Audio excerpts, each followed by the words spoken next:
మాట్లాడగలం. ఓం శ్రీ సాయిరాం. ఓంకార బీజరూపాయ సర్వేశాయ జగత్పతే ప్రథమాయ నమస్తుభ్యం శ్రీ సత్యసాయి గణాధి. సర్వదేవతాతీత స్వరూపుడు స్వామివారి పాద పద్మాలు ప్రణామం చేసుకుంటూ అందరికీ సాయిరాం అండి. టుడే వీర్ హ్యావింగ్ 3 సత్సంగాస్. అందులో ఫస్ట్ మాట్లాడబోయేది శ్రీమతి మైథిలి వి. ఈ శ్రీమూర్తి పరిచయం నాకు 1 వీక్ అయింది. మరి నా గురించి ఎవరు చెప్పారు కానీ ఒక భిన్నమైన పరిస్థితిలో మా ఇద్దరు పరిచయం కాదండి. ఒక ఆవేదనతో మెసేజ్ పెట్టింది. నాకు చాలా మంది ఆవేదనతో పెడుతుంటారు. ఎవరు బాగా ఆవేదన చెందితే వాళ్ళ దగ్గరికి వెళ్తా అని చెప్పారు. ఒకసారి షిరిడి సాయిబాబా, రామకృష్ణ పరమహంస ఇద్దరు వెళ్ళారు పైకి టికెట్ బుక్ చేసుకుని. రామకృష్ణకి బెర్త్ కన్ఫర్మ్ అయింది, షిరిడి సాయి కేమ్ బ్యాక్. నాకు చాలా మంది ఎవరు కూడా అందరూ ఆవేదనతో పెడుతుంటారు. నా ఆవేదన ఎవరు అర్థం చేసుకోవాలి? బట్ ఈ ఆవేదన నన్ను హృదయాన్ని కదిల్చి ప్రతి వాళ్ళు ఎలానే పెడతారు, తక్కువ better. But I find reality in her ఆవేదన. అంటే దొంగ ఆవేదన చేస్తున్నా అంటలేదు. కానీ ఈ మధ్య అలానే ఏదో ఆయన అందరూ విభూతిస్తున్నాడు కదా, అడిగి చూద్దాం. దయచేసి అలా అడగండి, మిగిలిన వాళ్ళు కూడా రాదు. ఆవేదన గుర్తించి వెంటనే అప్పటికప్పుడు ప్రసాదం తయారు చేసి పంపించాడండి. అప్పటి నుంచి she joining in the group. అద్భుతమైన సింగర్. మీకేం తెలిసింది? 4 రోజులు బట్టి భజన వింటున్నా. నాకు తెలియదు, మీకు తెలియదా? మీరు వింటున్నారు, నేను ఒక్కనే కాదు కదా. How the way how she ఈ సింగింగ్, హౌ డివోషనల్ ఈ సింగింగ్, హౌ హార్ట్ఫుల్ ఈ సింగింగ్, మీరందరూ వింటూనే ఉన్నారు. మన శివరాత్రి రోజు కాకతాళీయంగా నేనే పర్సనల్ మెసేజ్ పెట్టాను ఈ శ్రీమూర్తికి. నేను పెడితే తెల్లారిన తర్వాత క్రీస్తుపురంలో పెడితే క్రీస్తుశకంలో చూసేవాళ్ళు కూడా ఉన్నారు. బట్ నేను మీరు ఏ మెసేజ్ పెట్టినా వెంటనే చూస్తాను. నా నేచర్ మాత్రం అది కాదు. ఎందుకంటే ఎవరికి ఎటువంటి ఉందో నాకేం తెలుసా అండి. ఈవిడ మాత్రం వెంటనే అర్ధరాత్రి పూట చూసింది. ఈ జాయిన్ తెల్లవారు 3-4 భజనలు పాడింది.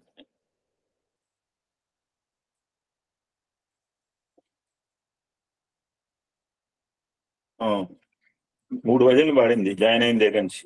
నాకు టోటల్ రికార్డు ఉంది. తర్వాత మూర్తి అని మా సోదరుడు వచ్చాడు. మూర్తి గారు వీళ్ళు సైనికపూరి సమితి అనమాట. వీళ్ళు పేరెంట్స్ ఈ సైడ్ ఆ సైడ్ అంతా స్వామి డివోటీస్, అద్భుతమైన singers. Lot of services also. చాలా మందికి భజనలు కూడా నేర్పారట. అని ఈ 4 రోజులు నాకు వాట్ ఐ అండర్స్టాండ్ అటు మైథిలి వి. అంటేనే మా సోదరిమని శంకర్ సరస్వతి గారు అడిగారు.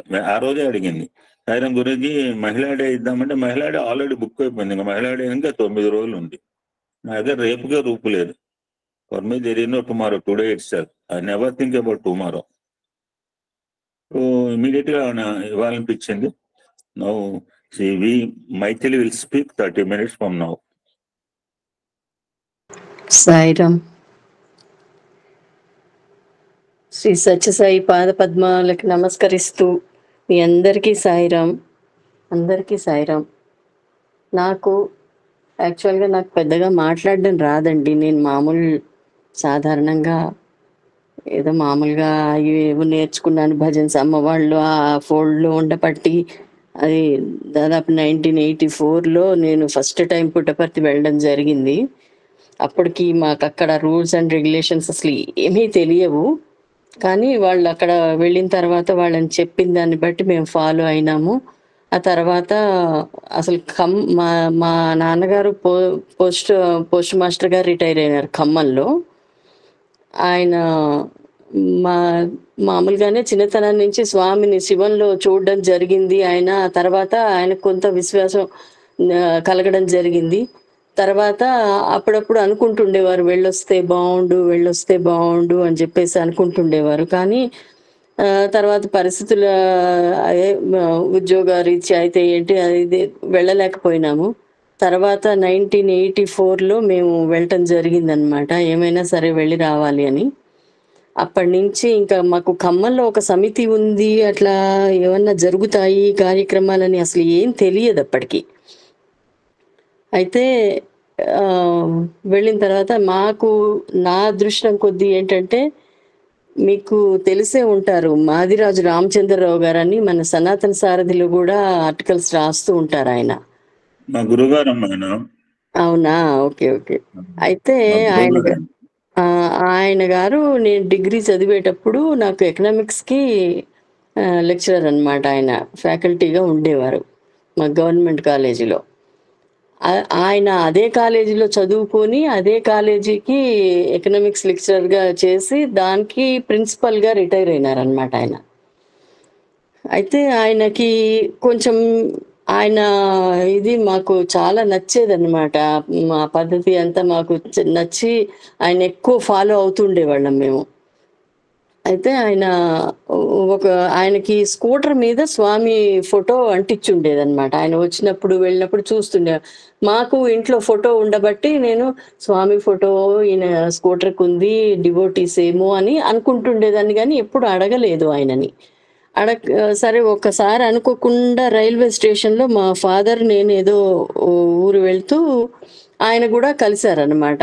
అక్కడ వేరే ఊరెళ్తూ అదే ట్రైన్ ఎక్కడానికి కోసం వచ్చారు. అప్పుడు నేను నాన్నకిను, ఆయన గారికి పరిచయం చేశాననమాట. ఇట్లా మా సార్ అని చెప్పేసి పరిచయం చేస్తే, అప్పటినుంచి పాపం ఆయన మా ఇల్లు వెతుక్కుంటూ వచ్చి, మా ఇంటికి ఇట్లా ఖమ్మంలో సమితి ఉంది కానీ, అది వెనకబడిపోయింది. అది సరిగ్గా నడవట్లేదు. మనం మీరు పాడగలరని చెప్పేసి నేను విన్నాను. మనం కొంచెం భజన్స్ అవి నేర్చుకొని కాస్త మనం భజన చేసుకుంటూ మనం కొంచెం డెవలప్ చేసుకుందాము సమితిని అని జెప్పేసేసి అడిగారనమాట ఆయనొచ్చి. ఆ తర్వాత అమ్మ, నాన్న భజన్స్ నేర్చుకొని పాడడము, భజన్స్ పెట్టుకోవడము ఖమ్మంలో. గురువారం సమితిలో భజన పెట్టుకోవడం, ట్యూస్‌డే వచ్చేసి ఆ సార్ వాళ్ళ ఇంట్లో భజన పెట్టుకోవడం, ఇట్లా కొన్ని జరిగాయన్నమాట. దాంతో వీళ్ళు కొంచెం పాడగలరు గాబట్టి ఎక్కువ ఈ మన సుందరం భజన్స్ అన్నీ వాల్యూమ్స్ అన్నీ తెప్పించుకొని మొత్తం నేర్చుకొని ఇద్దరు పాడతారు అమ్మ, నాన్న కూడా. అట్లా పాడడం జరిగిందన్నమాట. అవి చుట్టుపక్కల ఊళ్ళకి సమితుల్ని ఆహ్, ఆహ్, పెట్టడము, వాళ్ళకి వెళ్ళి భజన్స్ అన్నీ నేర్పడము, ఇవన్నీ బాల వికాస్ చెప్పడం అమ్మ, ఇవన్నీ జరిగినియన్నమాట. ఆ తర్వాత మేము గూడా ఇదే ఫోల్డ్‌లోకి రావడం జరిగింది. తర్వాత వాళ్ళు హైదరాబాదొచ్చాక ఇక్కడ గూడా వాళ్ళు అదే సర్వీస్ కొనసాగించారనమాట. వాళ్ళు ఇక్కడ భజన్స్ నేర్పడము, వేదాలు నేర్పించటం నాన్న, ఇవన్నీ జరిగాయన్నమాట ఇక్కడ. సరే వాళ్ళకి అందరికన్నా సీనియర్స్ వాళ్ళు. అందుకని చెప్పేసి ప్రతి వాళ్ళు గూడా వాళ్ళంటే కొంచెం గౌరవం అది చూపించేవాళ్ళు.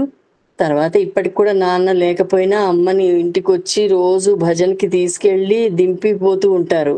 అది, అది తర్వాత సంగతి. అయితే ఇప్పుడు మామూలుగా నేను మాకు మీ పరిచయం ఎలా జరిగిందంటే అండి అడ్మినిస్ట్రేటర్ గారు, మాకు విజయవాడలో రాధాకృష్ణ అని జెప్పేసి ఒక రిలేటివ్ ఉన్నారనమాట మాకు.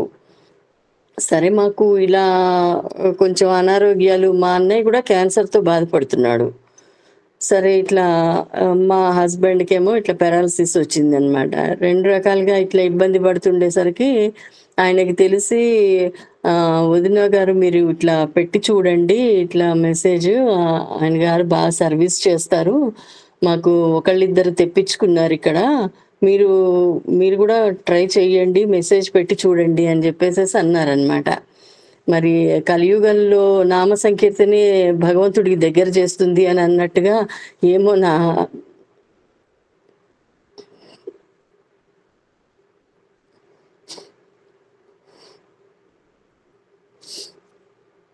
భజన్స్ స్వామికి నచ్చాయో ఏమో అది మీకు కనెక్ట్ అయ్యేలాగా చేసిందనమాట. మీకు మీరసలు మానేశానని చెప్పారు పంపించటం. అట్లాంటిది నా మెసేజ్‌కి రెస్పాండ్ అయ్యి మీరు నాకు ప్రసాదం పంపించడం జరిగింది. చాలా సంతోషం. నేను స్వామికి ఎట్లా కృతజ్ఞత చెప్పుకోవాలో తెలియట్లేదసలు. ఇంతకన్నా నేను చేయగల సర్వీస్ ఇదేనేమో అనిపిస్తుంది నాకు. నేనెక్కువ మాట్లాడలేకపోతున్నానండి. Relax Maithili, relax. I know your problem. చాలా nothing will do our prayers అమ్మా. వింటాను స్వామి, వింటానైతే నాకైతే నమ్మకం ఉంది. Let's all do our prayers. అది నాకు వెంట జంట ఉన్నారని అనిపిస్తూ ఉంటుంది నాకు ఎప్పటికీ కూడా. నాకు ఇట్లాంటివి కొన్ని ఎక్స్పీరియన్సెస్ ఉన్నాయండి. 1992లో ఒకసారి మా అన్నయ్య, ఇప్పుడు ఎవరైతే క్యాన్సర్తో బాధపడుతున్నాడో తనకి స్పెషల్ టీచర్గా ఉద్యోగం వచ్చిందండి. తను బిఎడ్ చేశాడు, మంచి ర్యాంక్ తోటే వచ్చింది. కానీ తనకి అప్పట్లో స్పెషల్ టీచరే ఇచ్చేవాళ్ళు ఫస్ట్ స్టార్టింగ్లో. అది వచ్చిన తర్వాత తనని అక్కడ మణుగూరు దగ్గర, చాలా పల్లెటూరు, అది అడవి అన్నమాట. అక్కడ వేశారనమాట తనని. వెళ్ళి స్కూల్ పిల్లల్ని బతిమాలు తెచ్చుకోవాల్సి వచ్చిన పరిస్థితి అనమాట అప్పట్లో. ఆ టైంలో తను విసుగొచ్చి ఇవన్నీ నేను చెయ్యను అని చెప్పేసేసి లీవ్ కూడా పెట్టకుండా మానేసేసాడండి. నేను వెళ్ళను, నాకు చాలా చిరాకుగా ఉందని చెప్పేసి మానేసి ఖమ్మంలోనే ఏదో ఒక స్కూల్లో జాయిన్ అయినాడు, జాబ్ చేస్తుండేవాడు. అయితే అసలు లీవ్ లేకుండా అసలు మళ్ళీ తనకి గ్రేడ్ రావడం అనేది అసలు జరగదు జనరల్గా. అప్పుడు యాక్చువల్గా మా అమ్మ నాన్న పుట్టపర్తిలో సర్వీస్లో ఉన్నారు. ఉన్నప్పుడు తనకు ఒక లెటర్ వచ్చింది, మీకు గ్రేడు వచ్చింది కాబట్టి వచ్చి జాయిన్ అవ్వాల్సింది అని చెప్పేసి. అది అట్లా ఇట్లా వచ్చింది అని అనుకున్నారు, ఆశ్చర్యపడారు. అప్పట్లో ఈ మొబైల్ ఫోన్స్ కూడా ఉండేవి కావు. అక్కడ ఆ సర్వీస్, ఆ టైమింగ్స్ అయిన తర్వాత బయటకు వచ్చి ఇంటికి ఫోన్ చేస్తేనే తెలిసేవి.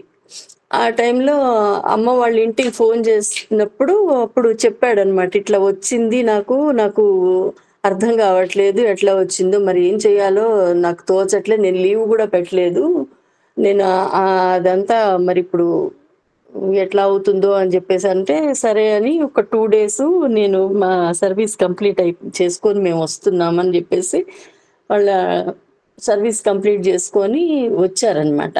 అసలు ఆ జాబ్ పోయే పరిస్థితి అన్నమాట తనది. అట్లా ఆ టైంలో నాకు ఒక కల వచ్చిందనమాట. స్వామి ఒక పెద్ద కొండ మీద నుంచి మా అన్నయ్య పడిపోతున్నట్టు ఇట్లా స్వామి వచ్చేసి ఆయన చెయ్యి గట్టిగా పట్టుకొని పైకి లాగారు. పైకి లాగితే నాకు ఎందుకో విశ్వాసం, ఇది వచ్చేస్తుంది జాబు, తనకి వచ్చేస్తుందని చెప్పేసి. కానీ వచ్చిన తర్వాత కొంచెం చికాకైంది, లీవ్ పెట్టకపోవడం వల్ల తను కొద్దిగా ఇబ్బంది పడ్డాడు. తర్వాత ఎవరో ఆ డిపార్ట్మెంట్లో తెలిసిన ఆయన ఉండి కొంచెం ఆయన ఇది చేసి కాస్త లీవ్ అది శాంక్షన్ చేయించి మళ్ళీ తనని జాబ్లో చేర్చడం జరిగిందనమాట. నాకు అది ఎంత ఇదంటే, మా అన్నయ్యని అట్లా గట్టిగా పట్టుకొని స్వామి పైకి లాగారు. అది చాలా మంది అనుకుంటుంటే వింటూ ఉంటాం కదా, స్వామి గురించి నెగిటివ్ కామెంట్స్ చేస్తుండే వాళ్ళు చాలా మంది ఉంటారు కదా చుట్టుపక్కల మనకి. అట్లా సరే, వాళ్ళనే మాటలు నాకు మనసులోకి ఎక్కాయో లేదో నాకైతే తెలియదు. నేనైతే అప్పటి నుంచి నేను స్వామిని వదిలిపెట్టలేదు. కానీ ఏమైందంటే, అది ఆ నెగిటివ్ థాట్స్ ఎక్కడన్నా మనసులో ఎక్కడన్నా ఉన్నాయేమో నాకు తెలియదు. అసలు నాకు తెలియకుండానే ఒకరోజు నాకు ఒక కల వచ్చిందనమాట, ఒక 10 years బ్యాక్. అది కూడా ఎప్పుడో వింటున్న మాటలు. నేను పూర్తిగా దీనిలోకి వచ్చేసి నేను భజన్స్కి, బాల వికాస్ చెప్పడం ఇవన్నీ స్టార్ట్ చేసిన తర్వాత కూడా నాకెందుకు ఉండాలి ఆ థాట్ అసలు. కానీ నాకు లేదు, యాక్చువల్గా నాకు తెలిసైతే నాకు ఆ థాట్ లేదు. కాకపోతే ఏంటంటే, ఒకరోజు కల్లోకి నిజంగా ఈ కుల్వంత హాల్లో స్వామి దర్శనం ఇవ్వడానికి వచ్చారనమాట. మామూలుగా ఈ కాషాయ వస్త్రాలు వేసుకుని వచ్చారు. వచ్చిన తర్వాత స్వామి ఆ జుట్టు మొత్తం లేకుండా, పూర్తి అసలు జుట్టు అసలు లేదు, కంప్లీట్గా అసలు మొత్తం గుండు అన్నమాట. గుండులాగా కనిపించారు స్వామి నాకు. అట్లా వైట్ ఒక ప్యాంట్ లాంటిది వేసుకుని, ఇంకేం లేదనమాట అసలు. అట్లా కనిపించేసరికి ఏంటి స్వామి ఎప్పుడూ కనపడరు, ఇట్లా ఎందుకు ఇట్లా కనిపిస్తున్నారు, అట్లా మారారు. అట్లా మారితే నేను ఏంటి అట్లా కనిపించారు స్వామి అని అనుకుంటూనే ఉన్నాను మనసులో.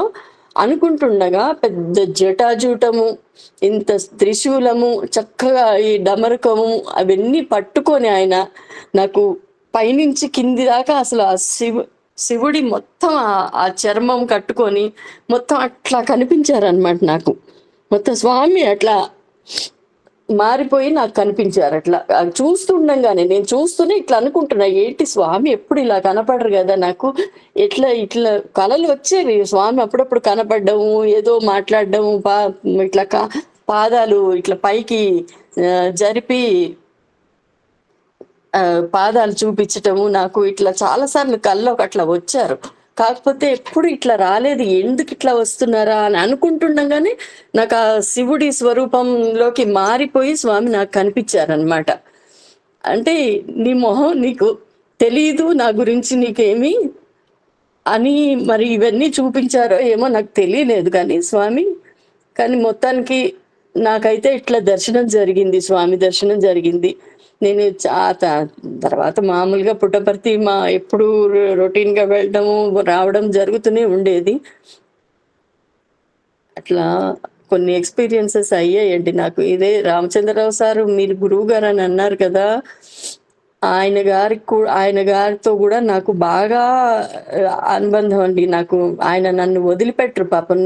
ఎప్పుడు కనపడ్డా సరే నా స్టూడెంట్, నా మైథిలి ఇది నాకెంత ఇష్టమో ఈ మైథిలి అంటే అని జెప్పేసి అయిన వాళ్ళకి, కాని వాళ్ళకి అందరికీ చెప్తూ ఉంటారనమాట ఆయన. అట్లా ఆయనకి వాళ్ళ అమ్మాయి ఎంబీబీఎస్ చదువుతుండేది ఉషా అని. ఆ అమ్మాయి నాతోటిదనమాట. నా ఏజ్ తనది గూడా. చదివే రోజుల్లో అమ్మాయికి హెల్త్ అస్సలు బాగుండేది గాదు. అసలు ఆ అమ్మాయి ఒక 1 వీక్ పూర్తిగా బెడ్ రిడెన్ అయిపోతూ ఉండేదనమాట. వామిటింగ్స్, మంచినీళ్ళు తాగినా వామిటింగ్ అయిపోయేది. అసలు ఈ అమ్మాయి ఎట్లా చేస్తుందా అని అనుకునేవాళ్ళం. మళ్ళీ అది అయిపోయిన దగ్గర నుంచి వారం, 10 రోజులు చాలా యాక్టివ్‌గా, అసలు ఈ అమ్మాయి అంత యాక్టివ్‌గా ఎవరు ఉండరేమో అని చెప్పేసి అన్నట్టుగా ఉండేది తను. అట్లాంటప్పుడు వాళ్ళ బావమరిదికే ఆ అమ్మాయిని ఇద్దామని అనుకుంటే అతను ఏమన్నాడంటే, చిన్న అమ్మాయినైతే నేను చేసుకుంటాను, పెద్దమ్మాయికి ఇట్లా ఉంది గదా! నేను చేసుకుంటే ఇబ్బంది పడతానని చెప్పేసనంటే, సరే దానికి కూడా ఆ అమ్మాయి అసలు మొదలే వద్దంది. అసలు మ్యారేజ్ చేసుకుంటే ఇబ్బంది పడతారు, నన్ను చేసుకున్న వాళ్ళు వద్దనే అన్నది. సరే అట్లా చిన్నమ్మాయి మ్యారేజ్ చేసేశారు. ఈ ఈవిడ్ని చెన్నై తీసుకెళ్ళి హాస్పిటల్స్‌లో చూపించి, చేసి, ఉంచి హాస్పిటల్స్‌లో ఎంత ట్రీట్‌మెంట్ ఇప్పిచ్చారో అవ్వలేదు. స ఆల్రెడీ వాళ్ళెప్పుడో స్వామి డివోటీస్ కాబట్టి, స్వామి దగ్గరికి పోయి కూర్చుంటా ఏమైనా సరే. నేను వెళ్ళి కూర్చుని, నా కూతురికి ఎందుకిలా జరిగింది?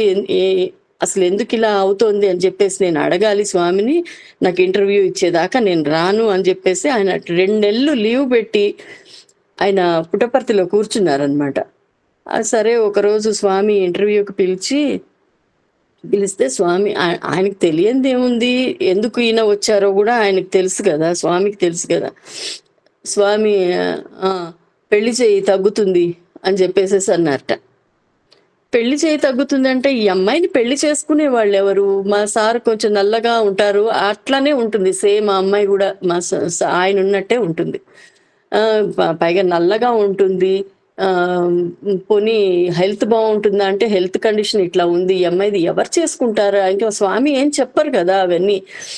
వెళ్ళిపోయినారు. చెప్పేసి పెళ్లి చేయి తగ్గిపోతుంది అని చెప్పేసేసి వెళ్ళిపోయారు. వెళ్ళిపోయిన తర్వాత స్వామి ఏంటి ఇట్లా చెప్పారు, దీన్నెవరు పెళ్లి చేసుకుంటారు అని అట్లా దీనిలో కొంత టైం గడిచింది. గడిచిన తర్వాత కొన్నాళ్ళకి ఈ అమ్మాయి సీనియర్ శ్రీనివాస్ అని జెప్పేసి అతను చాలా తెల్లగా ఉంటారనమాట.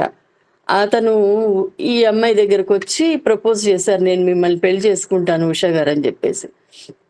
ఇదేంటి ఈయన నన్నెట్లా అడుగుతున్నాడు? నేనిట్లా నల్లగా ఉన్నాను, ఆయనంత తెల్లగా ఉన్నాడు. పైగా నేనేమో నా హెల్త్ కండిషన్ అతనికి తెలుసు.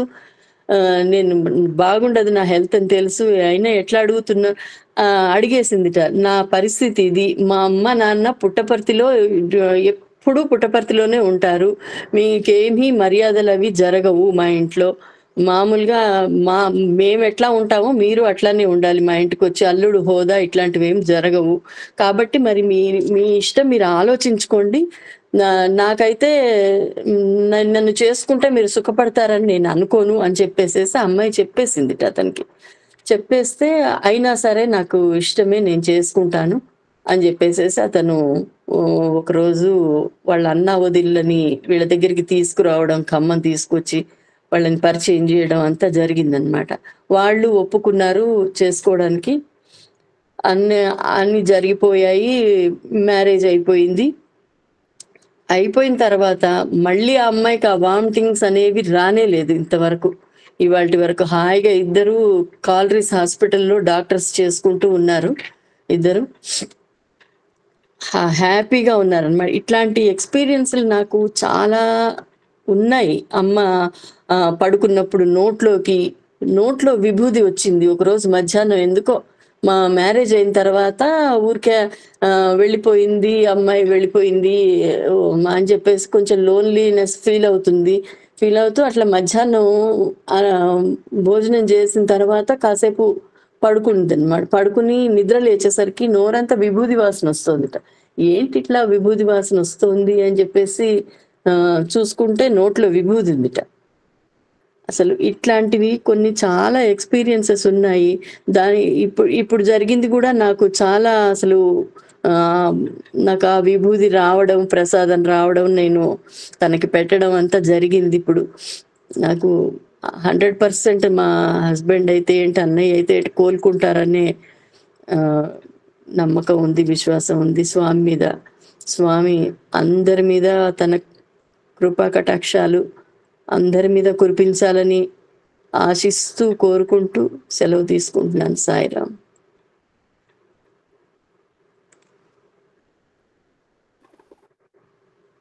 ఓం శ్రీ స ఓం శ్రీ సాయిరాం. ఓం శ్రీ గణేశాయ నమః. సరస్వత్యై నమః. మాతృదేవో భవ, పితృదేవో భవ. సర్వదేవత అతీత స్వరూప భగవాన్ శ్రీ సత్యసాయి బాబా వారి దివ్య శ్రీ చరణారవిందములకు శతకోటి ప్రణామం అంటూ అహం సత్యబోధక దివ్య జ్ఞాన యజ్ఞంలో అహం సత్యబోధకారి గ్రంథరాజాన్ని, స్వామి ఉపదేశాలని, సందేశాలని ఈరోజు పఠనం చేసే అవకాశం కల్పించినటువంటి పూజ్యులు, ఆత్మీయ సోదరులు శ్రీ మల్లె లక్ష్మీనారాయణ గారికి, వారి సతీమణి శ్రీమతి వరలక్ష్మి గారికి హృదయపూర్వక ధన్యవాదములు. అలాగే సాయి కుటుంబ సభ్యులందరికీ కూడా ప్రేమపూర్వక సాయం తెలియజేసుకుంటూ, సాయిరామమ్మ, ముందుగా అమ్మ మైథిలి, మీ ఆర్తి ఆవేదన అంతా కూడా మా మనసుల్ని, హృదయాల్ని కదిలించి వేసిందమ్మా. ఈరోజు నాకు పబ్లిక్గా చెప్పే అవకాశం కూడా స్వామి అందుకే ఇచ్చారేమో. అమ్మ ఏమి వద్దు, సమస్య స్వామి పెడతారు, మళ్ళీ ఆ సమస్యని స్వామి తీరుస్తారు. మనం స్వామి పాదాలు పట్టుకొని ఉండడం మాత్రమే మన కర్తవ్యం, అంతే తప్ప ఇంకోటి లేదు. నిజంగా నాకు కూడా ఇప్పుడు హృదయం ఆర్ద్రతో బరువెక్కిపోయింది. అయినా కూడా నా కర్తవ్యం నేను నిర్వహించాలి కాబట్టి ఈరోజు సందేశంలోకి పెడదామండి. మనం అంతా కూడా ప్రే చేద్దాము, ఆవిడ సమస్య త్వరలోనే పరిష్కారం అవుతుంది. అయితే ఈరోజు మనం తెలుసుకోబోయే అంశం, స్వామివారు 23/11/1973 ఉదయం భగవాన్ శ్రీ సత్యసాయి బాబా జన్మదిన సందేశంలో 6వ తారీఖుని మన ఆత్మీయ సోదరి శ్రీమతి శంకర సరస్వతి గారు పఠనం చేసి చక్కటి విశ్లేషణ చేశారు. ఆ రోజు దాన్ని ముగించి మన హృదయాన్ని ప్రశాంతి పతాకంగా ఉండాలి మన హృదయం అని తెలియజేశారు. దాన్ని పూర్తి చేస్తూ అదే రోజుని భగవాన్ బాబా వారు 23/11/1973 సంవత్సరము సాయం సంధ్యా సమయంలో ఆ రోజు స్వామివారి దివ్య ఉపన్యాసాలు వినిపించారు. సాయం సంధ్యా సమయంలో ఇచ్చిన ఉపన్యాసం ఇది 12వ అధ్యాయం. ఈ 12వ అధ్యాయం మొదలుపెట్టారు వారు. సుఖదుఖములు రెండు త్రిగుణాత్మకమైనటువంటివి అని చెప్పి మొదలు పెడుతూ, ఇప్పుడు మన మైథిలి చెప్పినట్టుగా స్వామి గురించి స్వామివారు తెలియజేసింది, వారు చెప్పింది. దగ్గరికి వచ్చేయడం అని సంతోషపడే లోపలే ఎడబాటు కలుగుతుంది. ఏడిపిస్తున్నాడయ్యా ఈయన అంటే వెంటనే కడుపు పన్నవిస్తాడు. సేమ్ ఇప్పుడు ఈ వీడియో చెప్పడానికి దీనికి అర్థం. అయ్యో మన స్వామి బాగా పొగిడారే భగవంతుడు అనుకుంటే అంతట్లోనే మనకి ఎగతాళి. అభయం ఇచ్చాడు, మన ఆశీర్వదించాడు అనుకుంటే అంతట్లోనే రకరకాల బాధలు, అంతపట్టవ బాధలు. వెనక్కి పోనీయుడు, పట్టుకున్న పాద నుంచి వెనక్కి పోనీయుడు, ముందుకు నడవనీయుడు. అలాగా మనసుని మొదలుపెట్టి చివరికి సంతోషమే ఇస్తాడు. అటువంటి చిన్ని సాయి చిన్మయమూర్తిని ఎట్టు లేరుగొట్టు ఎవరి తరము అని తెలియజేశారమ్మా. కాబట్టి ఆ చిన్మయమూర్తి తప్పకుండా మనని కాపాడుతాడు. తర్వాత ఈ అంశంలో స్వామి దివ్యాత్మ స్వరూపులారా అని ఆ చెట్టు చెడే కాలానికి కుక్క మూత గింజలు అంటే కుక్క మూతి చిన్నగా ఉంటుంది, చెట్టు దానికి ఇంకా ఆయుష్ తీరిపోయే సమయం చిన్న చిన్న పిందులు బయలుదేరుతాయి. అదేవిధంగా ఈ దైవ ద్వేషాలు, ప్రభు ద్వేషాలు ఇలాంటివన్నీ కూడా బయలుదేరుతాయి మానవుల నుంచి చెప్తూ ఈ జగత్తంతా కూడా త్రిగుణాత్మక స్వరూపంగా కనబడుతున్నది అని చెప్పి తెలియజేశారు. దానికి కూడా చక్కటి విశ్లేషణ ఇచ్చారు. అయితే దైవానుగ్రహాన్ని ఎవరు అందుకోగలరో అట్టి ప్రాప్తి సాధించగలరో అట్టివారు మాత్రమే వీటికి అతీతంగా ఉంటారు. ఎవరైతే దైవానుగ్రహాన్ని పొందదామనే ఉద్దేశం ఉంటుందో ఈ లౌకిక సుఖాలకి అన్నింటికీ కూడా దూరంగా ఉంటారు, శాశ్వతమైన ఆనందాన్ని అనుభవిస్తున్నారు అని చెప్పి స్వామి ఈనాడు దైవాన్ని ఎవరు గుర్తించట్లేదు కాబట్టి దైవతత్వం తెలుసుకోలేకపోతున్నారు అని స్వామి తెలియజేస్తున్నారు. ఈ విధంగా ఆ భగవతత్వం గురించి మొన్నటి అంశంలో తెలియజేయడం జరిగింది. ఇంకా దాని జోలికి పోవండి, మన సమయం తక్కువ కాబట్టి. అయితే ఈ తర్వాత దాంట్లో మనకి ఒక చిన్న ఉదాహరణ చెప్పారు స్వామి. అర్జునుడికి ఆపద వచ్చింది, అభిమన్యుడు యుద్ధంలో మరణించాడు. అప్పుడు ఆ కృష్ణ పరమాత్ముడు ఆయనకి ఒక రథసారథిగా కనబడ్డాడు. అదేవిధంగా అర్జునుడికి విజయం వచ్చింది. విజయం వచ్చినప్పుడు కృష్ణ పరమాత్మ దైవంగా కనిపించాడు. అంటే మనకి కష్టం వచ్చినప్పుడు భగవంతుని ఏదో దూరంగా అనుకుంటాం, సుఖం వస్తే మళ్ళీ మనం భగవంతుడి దగ్గరగా ఉన్నాను అనుకుంటాం. అట్టి అర్జునుడికి అటువంటి అనుకున్నాడని ఉదాహరణ మనకి స్వామి తెలియజేశాడు. ఈ రోజు అంశం ఏంటంటే బుద్ధి యొక్క నిర్ణయం ఎల్లప్పుడూ స్థిరంగా ఉండేదే కానీ చెరించే స్వభావం కాలదు. మనలో ఉన్న బుద్ధి ఏదైతే ఉన్నదో ఎప్పుడూ స్థిరంగానే ఉంటుంది. ఒక్కటే చెప్తుంది, అవును కాదు రెండే చెబుతుంది బుద్ధి. నువ్వు చెయ్యకు ఈ రెండు మాత్రమే చెప్తుంది, ఏది మంచిదో అదే చెప్తుంది. కానీ చెరించే స్వభావం బుద్ధిది కాదు. అంటే చెరించే స్వభావం దేని మనసుదన్నమాట. అయితే ఈ మంచి చెడ్డలు కానీ, వర్ణనలు కానీ, దోషణలు కానీ, భూషణలు కానీ మానవ యొక్క మనస్తత్వాలే బుద్ధి యొక్క ప్రభావం కావు. అంటే మానవ యొక్క మనస్సుకు ఉండేవి కానీ ఈ బుద్ధి చేసేవి కాదు. బుద్ధి యొక్క నిర్ణయం ఎల్లప్పుడూ చెలించక ఉండేదే కానీ మాటి మాటికి కూడా చెలించే స్వభావం కాదు. చెలించేదంతయు మనస్సు యొక్క ఆటయే, మనస్సు యొక్క తత్వమే, మనస్సు యొక్క మాయే, మనస్సు యొక్క భ్రమయే, మనస్సు యొక్క వికార భావములన్నింటినీ కూడా సత్య నిత్యమైన బుద్ధికి అంటకట్టి ఈ బుద్ధి కూడా దోషమయమైన స్వరూపంలో నిరూపణ చేస్తున్నాము. మన మనస్సులోనే కోరికలు వస్తాయి, వాటితోటే ఆట ఆడుతున్నాము. కానీ నా బుద్ధి ఇలా చేయించింది అనుకుంటాం, అది చేయించేది బుద్ధి కాదు. బుద్ధి ఎప్పుడు చెబుతుంది నువ్వు వెళ్ళకు అని. కానీ ఈ మనస్సు అనేది చెలించే స్వభావం గల మనస్సు ఉంది కాబట్టి ఇది నిలకడగా ఉండదు. కాబట్టి ఈ బుద్ధి మాట విన తప్ప బుద్ధి ఎప్పుడు బుద్ధిగానే ఉంటుంది, బుద్ధి ఎప్పుడు కూడా స్థిరంగానే ఉంటుంది. అది కాబట్టి మనం బుద్ధిని అనుసరించాలి, ఇక్కడ మనసుని కాకుండా. స్వామి ఇందులో ఏం తెలియజేస్తున్నారంటే మనం బుద్ధిపూర్వకంగా ఏ పనైనా వివేకంతో విచక్షణతో ఆలోచన చేయాలి తప్ప మనసులోకి ఆలోచన వచ్చిన వెంటనే మనం వెళ్ళిపోకూడదు. ఇది ఇందులో స్వామి తెలియజేస్తున్నాడు. అయితే దీనికి స్వామివారు చిన్న ఉదాహరణ ఇస్తున్నారు. అగ్నికి దహనశక్తి కలదని స్వానుభవం చేత బుద్ధి యొక్క స్థిర నిర్ణయం అయితే ఎంతమంది మహా పెద్దలు, పండితులు, అధికారులు వచ్చి అగ్నికి దహనశక్తి లేదని, దీనికి చల్లదనమే స్వభావమైన శక్తి అని ఎన్ని రకములుగానో తర్కంతోనో బుద్ధివాదాలతోనో యుక్తులతోనో ప్రమాణపూర్వకంగా వాదించినప్పుడు తాను ఏమాత్రము చెలించక అగ్నికి దహనశక్తి సత్యమని, చల్లదనం సహజశక్తి కాదని వాదించడానికి పూనుకుంటారు. నిజంగా కదండి, మరి అగ్నికి దహనశక్తి ఉంది కదా, దాన్ని ఎలా తెలుస్తుంది? బుద్ధికి తెలుస్తుంది. అది ముట్టుకుంటే వేడి కాలుతుంది అనేది బుద్ధికి తెలుస్తుంది. బుద్ధి స్థిరం ఏంటి? అది ముట్టుకోకు, అది వేడిగా ఉంటుంది బుద్ధిని. అయితే చాలా మంది పెద్దలు, పండితులు, శాస్త్రాలు, పురాణాలు చదివిన వాళ్ళంతా కూడా ఒక కర్ర పట్టుకుని అది పట్టుకుంటే ఎలా ఉంటుంది? చల్లగా ఉంటుంది. దాంట్లో వేడి లేదు, ఇది చల్లగా ఉంది, దాన్ని బయట కూడానే చూస్తున్నారు తప్ప అంతర్లీనంగా ఉన్న అగ్నితత్వాన్ని తెలుసుకోలేకపోతున్నారు మనుషులు. అదేవిధంగా ఈ అగ్నితత్వం మనలో కూడా వ్యాపించి ఉన్నది, చక్కగా వ్యాపించి ఉన్నదండి. మనం చేయి పట్టుకుంటే చల్లగా ఉండొచ్చు, కానీ టెంపరేచర్ ఉంటుంది లోపల 98.6 టెంపరేచర్ ఉంటుంది. ఆ టెంపరేచర్ వల్లే కదా ఈ బాడీ సిస్టమ్ అంతా పనిచేస్తుంది. మీరు ఒక్కసారి ఆ టెంపరేచర్ చూడండి, ఎక్కడికి వెళ్ళినా మారదు. బాగా విపరీతమైన వేడిలో మండు టెండలో నిప్పుకు దగ్గరగా ఉన్నా కూడా 98.6 ఉంటుంది. చల్లటి హిమాలయ పర్వతాల్లోకి వెళ్ళినప్పుడు కూడా 98.6 ఉంటుంది. ఒక్కసారి థర్మామీటర్ పెట్టుకుని మనం గమనించుకున్నట్టయితే ఈ అగ్నితత్వం అనేది సహజంగా మన లోపలే ఉంటుంది. అదేవిధంగా అగ్నితత్వం ప్రతి చెట్టులోను మరి ప్రతి కర్రలోనూ కూడా అగ్నితత్వం ఉంటుంది. కానీ 2 కర్రలు రాస్తే అందులో అగ్ని వస్తుంది. అది చల్లగా ఉండడం ఏంటంటే సహజంగా పట్టుకుంటే చల్లగా ఉంటుంది. ఈ వితండవాదులు, ఈ మూర్ఖులు వీళ్ళంతా వారిస్తారు తప్ప అగ్నికి సహజమైంది అగ్ని వేడి తత్వం మాత్రమే అని. అదేవిధంగా అగ్నికి ఏ విధంగా అయితే సహజంగా వేడి గుణం గలవో భగవద్ విశ్వాసం గురించి కూడాను ఎవరు ఎన్ని చెప్పినను, ఎవరు ఎన్ని ప్రమాణములతో నిరూపించినప్పటికీ, ఎన్ని విధములైన యుక్తులతో వాదించినప్పటికీ తమ హృదయస్థానం ఉందన్న అభిప్రాయం మారదని దృఢ విశ్వాసముతో నిలిచి ఉంటారు. నిశ్చల బుద్ధి లేని వారికే నిరంతరము పరమాత్మని యొక్క శక్తి సామర్థ్యముల పైన అనుమానములు, అవిశ్వాసములు చెలరేగుతూ ఉంటాయి. మరి యుక్తులతో రకరకాలుగా వాదిస్తారు. వితండవాదులంటే వాళ్ళ గురించి మనం చెప్పుకోవద్దు. అయితే మనం మాత్రం ఆ హృదయ స్థానంలో మన బుద్ధి ఏదైతే చెప్తోంది, సహజత్వం నీలోనే ఉన్నది, ఈ సహజ దైవత్వం నీలోనే ఉన్నది అని మనకి తెలియజేస్తున్న దాన్ని మనం దృఢ నిశ్చయంతో మనం ఉంచుకోవాలి. అంటే ఇది ఎవరికి ఉంటుందంటే నిశ్చలమైన బుద్ధి లేని వారికి నిరంతరము అనుమానాలు చెలరేగుతూ ఉంటాయి. నిజంగా ఈ దివ్యతత్వం అనేది మనలో లేకుండా ఉంటే 1349 రోజుల నుంచి దివ్య జ్ఞానం తెలియదా, అది నిర్వహించగలిగేవారా?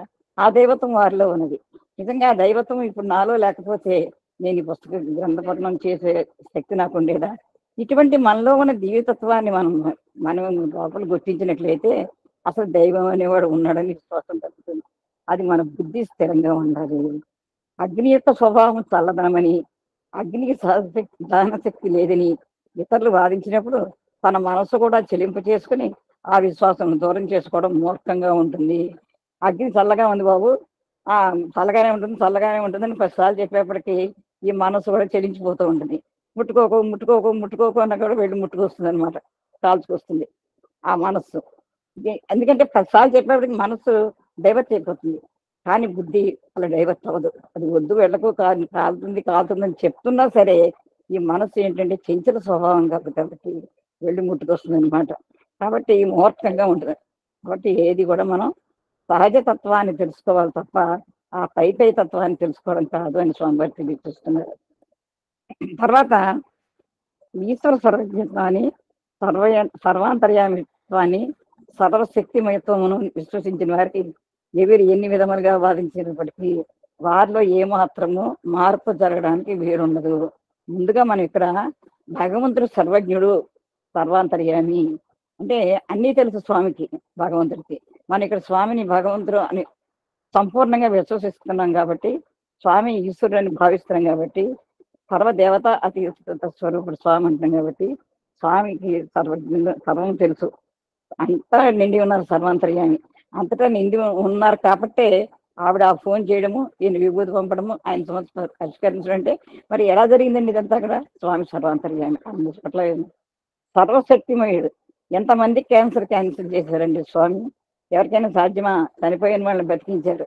ఇంకా సర్వజ్ఞత్వం, స్వామికి సర్వము తెలుసు. మనం అనుకుంటాం కళ్ళు మూసుకుని పిల్లి పాలు తాగుతూ ఎవరు చూడలేదు అనుకున్నట్టుగా దీనికి ఉదాహరణ కూడా ఉన్నది. కానీ ఇక్కడ సర్వజ్ఞత్వం తెలుసుకోవాలంటే స్వామి వారే స్వయంగా ఆయన తాను సర్వజ్ఞుడిని నిరూపించేది ఎన్నో చేశారు. చిన్న ఉదాహరణ చెప్తానండి స్వామి సర్వజ్ఞుడిని తెలియడానికి. నేను చూసింది స్వామివారి ప్రశాంతి నిలయంలో మీకు అందరికీ తెలిసిన విషయమే, సామూహిక వివాహములు ఏర్పాటు చేసేవారు స్వామి.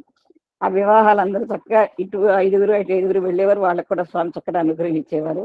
ఆ మంగళసూత్రం సృష్టించేవారు, వివాహం ఏర్పాటు చేసేవారు. ఏర్పాటు చేసిన తర్వాత అందరినీ పెళ్లికొడుకుని అప్పుడు మేము ప్రశాంతి నిలయంలో చూడడం కూడా జరిగింది. పెళ్లికొడుకుని కూర్చోబెట్టి లైన్లుగా మనం పాద నమస్కారాలకు ఏ విధంగా అయితే కూర్చోబెడతారో ఆ విధంగా అందరినీ కూర్చోబెట్టారు. కూర్చోబెట్టిన తర్వాత స్వామి ఆ లైన్లన్నీ తిరుగుతున్నారు.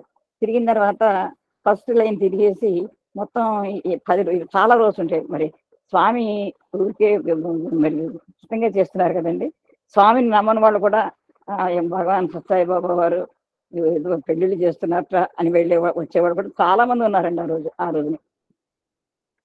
స్వామి అందరి లైన్లకి తిరిగాడు. తిరిగిన తర్వాత ఒక లైన్లో ముందు కూర్చున్న ఆవిడ దగ్గర ఒక లైన్ అంతా అన్ని లైన్లు తిరిగి వచ్చేసరికి ఫస్ట్ లైన్లో కూర్చొని పెళ్లి కొడుకు మాయమైపోయాడు. వెళ్ళిపోయి పారిపోయాడు అంతే.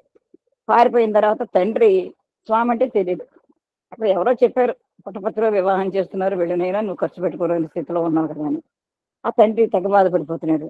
ఇదేంటి ఈయన ఇప్పుడు ఏదో వివాహం చేస్తాడు కదా అని ఇక్కడికి వచ్చాము, ఇలా ఈ పెళ్లి కొడుకు పారిపోయాడు, ఇప్పుడు నా కూతురు గతి ఏంటి అని ఆయన చాలా బాధపడిపోతున్నాడు. అనవసరంగా వచ్చామని. తర్వాత వచ్చిన తర్వాత ఈ వివాహ కార్యక్రమం మొదలవాలి కదా, ఈ అమ్మాయికి పెళ్లి కొడుకు లేడు కదా, స్వామి సేవాదాన్ని పంపించి క్యాంటీన్లో ఒక ప్లేట్లు కడుగుతున్నాడు, అతను తీసుకురమ్మన్నారండి. స్వామి ప్లేట్లు కడుగుతున్నాడు ఇంటి క్యాంటీన్లో, తీసుకురమ్మన్నారు. తీసుకొచ్చారు. తీసుకొచ్చిన తర్వాత కూర్చోబెట్టారు. కూర్చోబెట్టి ఇంకా అక్కడి నుంచి ఆ పెళ్లి కూతురు తండ్రికి వెళ్ళే మార్గం లేదు, ఉండే మార్గం లేదు. ఆల్రెడీ మొదటి స్టార్ట్ అయిపోయింది కార్యక్రమం. వివాహం చేయిస్తున్నారు స్వామి. చక్కగా అందరికీ కూడా మంగళసూత్రాలు ఇచ్చి అన్ని కావాల్సిన సరంజామా అంతా ఇచ్చి వివాహం జరిపిస్తున్నారు. ఇద్దరికి ఈ ప్లేట్లు కడుగుతున్న ఆయన తీసుకొచ్చి ఆ అమ్మాయితోటి వివాహం జరిపించారు స్వామి. జరిపించిన తర్వాత ఈయన మనసులో బాధ ఉండిపోయింది.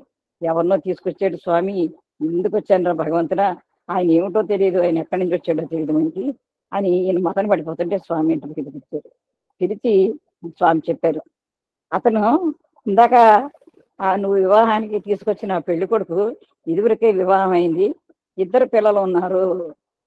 అతను నన్ను చూడగానే భయపడి పారిపోయాడు. అదండి భగవంతుడు అంటే. ఒక్క చూపు పడేసరికి అతనిలో భయం మొదలైంది, పారిపోయాడు. అయ్య బాబోయ్, మరి ఏం కలిగిందో పారిపోయాడు. సరే, బాగానే ఉన్నంతవరకు. ఈ ప్లేట్లు కడిగే వాళ్ళని తీసుకొచ్చారు కదా, మరి ఇతను ఎవరో తెలుసా? IAS ఆఫీసర్, కలెక్టర్ అని చెప్పారండి స్వామి. కలెక్టర్ అయినా ఆ ప్లేట్లు కడిగేవాడు అనుకుంటారేమో, ఆయన కలెక్టర్. ఇప్పుడు నీకు సంతోషమేనా అని అడిగారండి.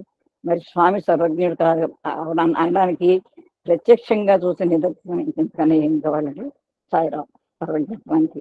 ఈ విధంగా మనం స్వామిని విశ్వసించినట్లయితే మనకి ఎటువంటి బాధలు వచ్చినా కూడా, ఎవరు వాదించినా కూడా ఆ విశ్వాసం అనేది సడలిపోకుండా ఉంచుకోవాలి అని ఇందులో స్వామి తెలియజేస్తున్నారు. తర్వాత అంశము, భగవంతుని ఎందు స్థిరమైన విశ్వాసం కలిగిన వారే దైవానుగ్రహం కరువులు. ఆవిడ చూడండి, అంత బాధపడుతున్నా స్వామి ఉన్నారు. ఎన్ని కష్టాలు కళల రూపంలో చూపించారు, అన్నీ చేశారు. అన్నీ చేసినప్పుడు ఆవిడ ఏమనుకున్నారు, స్వామి ఉన్నారులే, వాళ్ళ అమ్మగారు నాన్నగారు చేసిన పుణ్యఫలము స్వామి చేస్తున్నారులే. నాకు ఇవాళ మంచి ఉదాహరణలు దొరికారండి మా ఎదురు గారు సాయిరాం. స్థిరమైన విశ్వాసం ఉంచుకున్నారండి వాళ్ళు. మంచి అనుగ్రహాన్ని ఆవిడ పొందుతున్నారు సాయిరాం. ఇట్టి స్థిర నిశ్చయం కలిగిన వారే దైవానుగ్రహములకు అర్హులని చెప్పడంలో ఎట్టి సందేహము లేదు. నిజంగా ఆవిడ స్థిరంగానే ఉన్నారు. ఆ విభూతి ప్రసాదం రావడము, ఈ విభూతి ప్రసాదం వల్ల చాలా మంది కోలుకోవడం కూడా జరిగిందమ్మా. అందులో నేను కూడా ఉన్నాను సాయిరాం. ఇట్టి విశ్వాసమును మనకు ఈనాడు బలపరుచుకొని ఎట్టి మార్పులకు మన హృదయస్థానం ముందు చోటు ఇవ్వక నిశ్చల నిర్మల నిస్వార్థమైన ఆత్మతత్వం అని విశ్వసించి జీవితమును పవిత్రం గావించుకోవడానికి కోరుకోవడం చాలా అవసరము. కాబట్టి భగవంతుడి మీద మన అచంచలమైన నిర్మలమైన నిస్వార్థమైన ప్రేమతో కూడిన ఆత్మతత్వం ఏదైతే ఉందో మన ఆత్మే భగవంతుడు, మనలోనే స్వామి ఉన్నారు అని నమ్మి మనం ఈ జీవితాన్ని పవిత్రం చేసుకోవాలి. ఇది చాలా అవసరం ప్రస్తుత పరిస్థితుల్లో. ఎందుకంటే ఆ రోజు భగవంతుని గుర్తించలేని వాళ్ళు చాలా మంది. మనమంతా రాముని దేవుడిని పూజిస్తున్నాము పురాణాల్లో చదివి, కృష్ణుని దేవుడిని పూజిస్తున్నాము పురాణాల్లో చదివి, ఎవరైనా చెప్పగా విని, ఇలాంటి వేదికలు విని. ఆ రోజుల్లో కూడా భగవంతుని విశ్వసించిన వాళ్ళు చాలా మంది ఉన్నారు. ఎందుకంటే 100 మంది కౌరవులు విశ్వసించలేదు, మరి 5 పాండవులు మాత్రమే విశ్వసించారు. అటువంటి యుగాల్లోనే అలా ఉన్నప్పుడు ఈ కాలంలో, ఈ కలియుగంలో ఎంతమంది హిరణ్యకశిపులు ఉన్నారో, ఎంతమంది భగవంతుడి మీద అక్కడ లెక్కగా ఉన్నారు. కాబట్టి వాళ్ళ పేర్లు మాత్రమే చెప్పుకుందాం. ఇక్కడ లెక్క పెట్టాలంటే కౌంట్లెస్. భగవంతుడిని ఎవరు విశ్వసించట్లేదు. కానీ మనం దైవ విశ్వాసాన్ని మనలోనే ఉందనే విశ్వాసాన్ని మనం చేసుకోవాల్సిన అవసరం ప్రస్తుత పరిస్థితుల్లో ఎంతైనా ఉంది. అయితే కొంతమంది ఇటు ఈశ్వరతత్వాన్ని ఎంత మాత్రము విశ్వసించక అనేక రకములుగా తిరస్కరించి దానికి విరుద్ధమైన ప్రమాణములు పూనుకొని నాస్తికత్వాన్ని ప్రచారం చేయడానికి సంసిద్ధులుగా ఉంటున్న వారు భారతదేశం లేకపోలేదు. ఎందుకు లేరండి, వాళ్ళే ఉన్నారు 70%. ఇది నాస్తికుడు, భగవంతుడు లేడు, చిన్నగా చిన్న పెద్ద ఒక భయంకరమైన నా సిచ్యువేషన్ వచ్చింది నాకు. ఆ సిచ్యువేషన్లో 2 నెలలకి నేను గురు పౌర్ణమి పుట్టపర్తి వెళ్ళిపోయాను. నాకు నా పరిస్థితికి నాకు అక్కడ మనశ్శాంతిగా అక్కడికి వెళ్ళడానికి నేను మనశ్శాంతిగానే ఉన్నాను అప్పుడు కూడా. వెళ్ళిన తర్వాత నాకు మన సరస్వతి గారు వాళ్ళు రిజిస్ట్రేషన్ కౌంటర్ అప్పు చెప్పిన తర్వాత ఆ సిచ్యువేషన్ జరిగినప్పుడు నాకు అందరూ అన్నారు, నువ్వు భగవంతుడు అని కూరుస్తున్నావు కదా, మీ సాయిబాబా నిజంగా నాస్తికవాదం అనమాట, మీ సాయిబాబా నిజంగా దేవుడైతే నీకు ఈ కష్టం రాకుండా చూడాలి కదా అని వాళ్ళు మాట అన్నారు. నేను వదిలేసాను. నాకు తట్టుకునే శక్తి ఇచ్చాడు, అంతకని ఏం కావాలి, కష్టాన్ని ఆయన ఎందుకు తీస్తాడండి, మన కర్మఫలం తెచ్చుకున్నాం, మనం అనుభవించాలి, కానీ తట్టుకునే శక్తి ఇచ్చాడు కదా అని విశ్వాసంతో 2 నెలలకి వెళ్ళిపోయింది. దానికి కూడా కామెంట్స్ వచ్చాయి. అయితే స్వామి చెప్పారండి, వెనక్కలే కూర్చున్నాను దివ్య ఉపన్యాసంలో స్వామి చెప్తూ, మీరందరూ కూడా కష్టాలు వచ్చినప్పుడు మీ దగ్గర ఉండే నాస్తికులంతా కూడా మీ స్వామి దేవుడైతే నిన్ను కాపాడాలి కదా అని రకరకాలుగా అంటూ ఉంటారు. అటువంటి నమ్మబోకండి అని స్వామివారే స్వయంగా తెలియజేశారండి. అటువంటి నిశ్చయమైన విశ్వాసం మనం కలిగి ఉండాలి, కష్టం వచ్చినా నష్టం వచ్చినా ఏం వచ్చినా కూడా. కాబట్టి ఇలాంటి నాస్తికత్వాన్ని ప్రచారం చేయడం చాలా మంది ఉంటారు, కానీ మనం బుద్ధితో ఆలోచించాలి తప్ప మనసుని వెళ్ళనీయకూడదు. ఈనాడు లోకంలో దైవ విశ్వాసం సంరక్షించుకోవడంలో ఆశ్చర్యం లేదు. కారణం ఏమిటంటే 4 దినములు నమ్మకంగా బ్రతకలేని మానవుడు తనకు సర్వస్వము అర్పించిన భార్యను కూడాను నమ్మలేని భర్త, తన సర్వస్వాన్ని తన శిరస్సుపై వేసుకుని కాపాడేటువంటి భర్తను నమ్మలేని భార్య, తండ్రిని నమ్మలేని కొడుకును నమ్మలేని తండ్రి, గురువును నమ్మలేని శిష్యుని నమ్మలేని గురువులు అధికంగా ఉంటున్నారు. నిజమే కదండి. స్వామి ఎంత అద్భుతంగా ఆ 73వ సంవత్సరంలో చెప్పారంటే ఇప్పుడు ప్రస్తుత పరిస్థితి అదే కదండి. అసలు మనం 4 రోజుల వరకు ఉంటామో తెలియని నమ్మకమే లేని మనకి ఎక్కడి నుంచో ఒక అమ్మాయిని ఒక ఇంటికి భారీగా పంపిస్తారు. ఆ కొత్త ఇంట్లో ఇమిడిపోయి ఒక భర్తగా, ఒక భార్యగా, ఒక కోడలిగా ఆ ఇంట్లో ఏదైతే బంధంతో ఉందో ఆ బంధాన్ని ఆచరిస్తూ చక్కగా చేస్తూ ఉంటుంది. కానీ అటువంటి భార్యను కూడా అనుమానిస్తాడు భర్త. ఏమిటి అనుమానించడం, బాధ పెట్టడం ఇలాంటివి చేస్తున్నారు. ఇప్పుడు మరీ జరుగుతుంది. ఈ శాడిజం ఇప్పుడు మరీ ఎక్కువైపోయిందండి. ఎందుకంటే ఏదో కూరలో ఉప్పు తక్కువైందనో, లేకపోతే సాయంత్రం స్నానానికి వేడి నీళ్ళు పెట్టలేదనో, ఈ విధంగా మరి భార్యని లేకపోతే కనబడలేదని ఇంకా దారుణమైన విషయం అండి. ఈ రోజుల్లో భార్యని అనుమానించే విషయం, ఇంట్లో ఒక సీసీ కెమెరా పెట్టడము, ఆ కెమెరా దానికి వాళ్ళ ఫోన్కి ట్యాగ్ చేసుకున్న తర్వాత నిమిషానికి భార్య ఇంట్లో ఏం చేస్తుందో చూడటము, ఇదండి ఈనాటి పరిస్థితి. అటువంటి భర్తలు తర్వాత భార్యల గురించి కూడా చెప్పారండి. కుటుంబ భారం అంతా వేసుకుంటున్నాడు, కుటుంబాన్ని పోషిస్తున్నాడు, కష్టపడి సంపాదించి ఇంటికి తెస్తున్నాడు, సాయంత్రం 1 గంట ఆలస్యం అయితే ఎక్కడికి వెళ్ళిపోయాడో ఏమిటో అనే అనుమానం, ఇంకా రాలేదు అనే అనుమానం. ఇటువంటి అనుమానాలతోటే మా విడాకులు కట్టిన తోరణాలు పచ్చదనం తీరగానే వెళ్ళిపోతుందండి, విడాకులు మిగిలిపోతున్నాయి. అందుకని భార్యని భర్తని భార్య అన్యోన్యంగా అర్థం చేసుకుని ఆ కుటుంబాన్ని ఎప్పుడైతే నడుపుతారో 2 ఎడ్లు ఒక ఎద్దు ముందుకు లాగినా ఒక ఎద్దు వెనక్కి లాగినా అది ప్రయాణం జరగదు. కాబట్టి ఆ 2 ఎడ్లలాగా సమంగా ఉండాలి, అన్యోన్యంగా ఉండాలి. అది ఇప్పుడు కరువైపోయిందని చెప్తున్నారు. అలాగే విధంగా తల్లిని నమ్మలేని కొడుకు, అమ్మ నమ్మలేడు. అమ్మ ఏం చేస్తుందో, ఏం దాచిందో, ఎక్కడ ఏం దాచిందో వాడికి ఎక్కువగా పెడుతుంది, నాకు తక్కువగా పెడుతుంది. ఈ విధంగా తల్లిని నమ్మలేని కొడుకులు. ఇంకా కొడుకులను కూడా తల్లులు నమ్మలేరు. ఎందుకంటే ఎక్కడికి వెళ్ళాడో, కాలేజీకి వెళ్ళాడో లేదో, అది కాలేజీకి వెళ్ళాడో లేదో అని ఎలా ఉంటుంది, మన పెంపకంలోనే ఉంటుంది. వాళ్ళని మరీ బంధించేసి నువ్వు ఇక్కడే కూర్చొని బంధించినప్పుడు వాడు నిజంగానే తప్పు చేయాలని వస్తుంది. కానీ వాళ్ళకి స్వేచ్ఛ ఇచ్చినప్పుడు ఇటువంటి నమ్మలేని పరిస్థితులు రావండి. ఎవరి బాధ్యత వాళ్ళు సక్రమంగా నిర్వహించినప్పుడు రావు. కానీ ఈ రోజుల్లో మరి చాలా వస్తున్నాయి. అంతేకాదండి, గురువు చెప్పినప్పుడు ఆయన చెప్పిన మాటని మనం నమ్మం. ఆయన చెప్తున్నారు, అవును నిజమే కదా, ఆయన తెలిసింది కాబట్టి చెప్తున్నారు, అది మనం నమ్మి తీరాలి. అలాగే శిష్యుడు చెప్పింది కూడా గురువు గారు విని తీరాలి. ఇలాంటి ఉదాహరణలు ఎన్నో ఉన్నాయి. కాబట్టి స్వామి ఏం చెప్తున్నారంటే ఈ రోజుల్లో దైవం మీద విశ్వాసం తగ్గిపోవడము కారణము నేటి భారతీయ వ్యవస్థ ఈ విధంగా ఉన్నది. అది ముందే స్వామి వారు గ్రహించి అప్పటి నుంచే స్వామి సందేశాలని అందించి ఈ భారతీయ సంస్కృతిని పునరుద్ధరించడానికి వచ్చారు స్వామి. తర్వాత ఒక్క అంశం చదివేసి నేను ముగించేస్తుంది. లోక కళ్యాణ నిమిత్తమై ఆత్మస్వరూపుడైన భగవంతుడు అనేక లీలలు శక్తులు ప్రదర్శిస్తూ ఉంటాడు. లోక కళ్యాణం కోసం చేస్తారండి భగవంతుడు. ఆత్మస్వరూపుడైన భగవంతుడు, మనలో ఉన్న ఆత్మే ఆ భగవంతుడు. ఆ భగవంతుడు మానవ మానవావతారం ఎత్తి మానవాకారంగా మన మధ్య సంచరించి ఈ లోక కళ్యాణం కోసం అద్భుతమైన లీలలు మరి శక్తులు ప్రదర్శిస్తారు. మనం తెలుసు, స్వామివారి ఎన్నో లీలలు చూపించారు. రకరకాల గొలుసులు సృష్టించడం, విభూతులు ఇవ్వడం, ఇవన్నీ లీలలు. ఇంకా శక్తులు చూపిస్తారండి. స్వామి ఎటువంటి శక్తిని చూపించారండి? లింగాన్ని తీశారు. లోపల ఉన్న లింగాన్ని బయటకు తీశారు స్వామి. అదంతా కూడా ఎందుకు చేశారు స్వామి? ఆయన కోసమా? కాదు. ఈ లోక కళ్యాణం, ఈ లోకం అంతా కూడా ప్రశాంతంగా ఉండాలి, ఎవరికి ఎటువంటి బాధలు కలగకూడదు. ఆ లింగం తీసేప్పుడు స్వామివారి వారి ఉపన్యాసంలో చెప్పారండి, ఇది ఒక లోపల ఉన్న పవర్, ఈ పవర్ వల్లే ఈ లింగం తయారవుతుందని చెప్తూ 2 రోజుల ముందు నుంచి కూడా శరీరం అంతా కూడా చాలా ఇదిగా ఉంటుంది. అటువంటి పరిస్థితుల్లో ఈ లోపల లింగం తయారవుతుంది. ఐరన్ ఇవన్నీ కలిసి, గోల్డ్ ఇవన్నీ కలిసి అది మెల్ట్ అయ్యి లోపల తయారైనప్పుడు 2 రోజులు కూడా దివ్యమైన అయస్కాంత శక్తి స్వామివారిలో ఉంటుంది. అందుకని ఎవరిని కూడా దగ్గరికి రానివట్ట. స్వామి చెప్పిన మాటలండి ఇవన్నీ కూడా. అది తీసే రోజుని మనం అంతా చూస్తాము. అంతా 106 టెంపరేచర్ వచ్చేసి 2 గ్లాసులు మంచినీళ్ళు తాగి మనకి ఆయన బాధపడుతున్నట్టుగా కనపడేది. ఆ లింగం తీసేది ఎందుకోసం అంటే మనంతా కూడా సుఖంగా ఉండాలని. అందుకనే కదా కరోనా వచ్చి ఎంతో మంది వెళ్ళారు, కానీ స్వామిని నమ్ముకున్న మనం మాత్రం క్షేమంగా ఉన్నాం. ఎవరైనా వెళ్తే వెళ్ళొచ్చు, అది కూడా స్వామి దయ్యే. కాబట్టి లోక కళ్యాణం కోసం చేస్తారు, యజ్ఞాలు చేస్తున్నారు, వేదోద్ధరణ చేస్తున్నారు. ఇవన్నీ ఎందుకండి? భారతీయ సంస్కృతి పునరుద్ధరించడానికి ఈ వేదాన్ని ఉద్ధరిస్తున్నారు. ఈ చక్కగా సత్యామలంగా ఉండడానికి యజ్ఞ యాగాది కృతులు చేయిస్తున్నారు. ఇవన్నీ కూడా Swami. Sairam sir. You speak generally 6 minutes. ఇది పెద్ద topic, you cannot complete.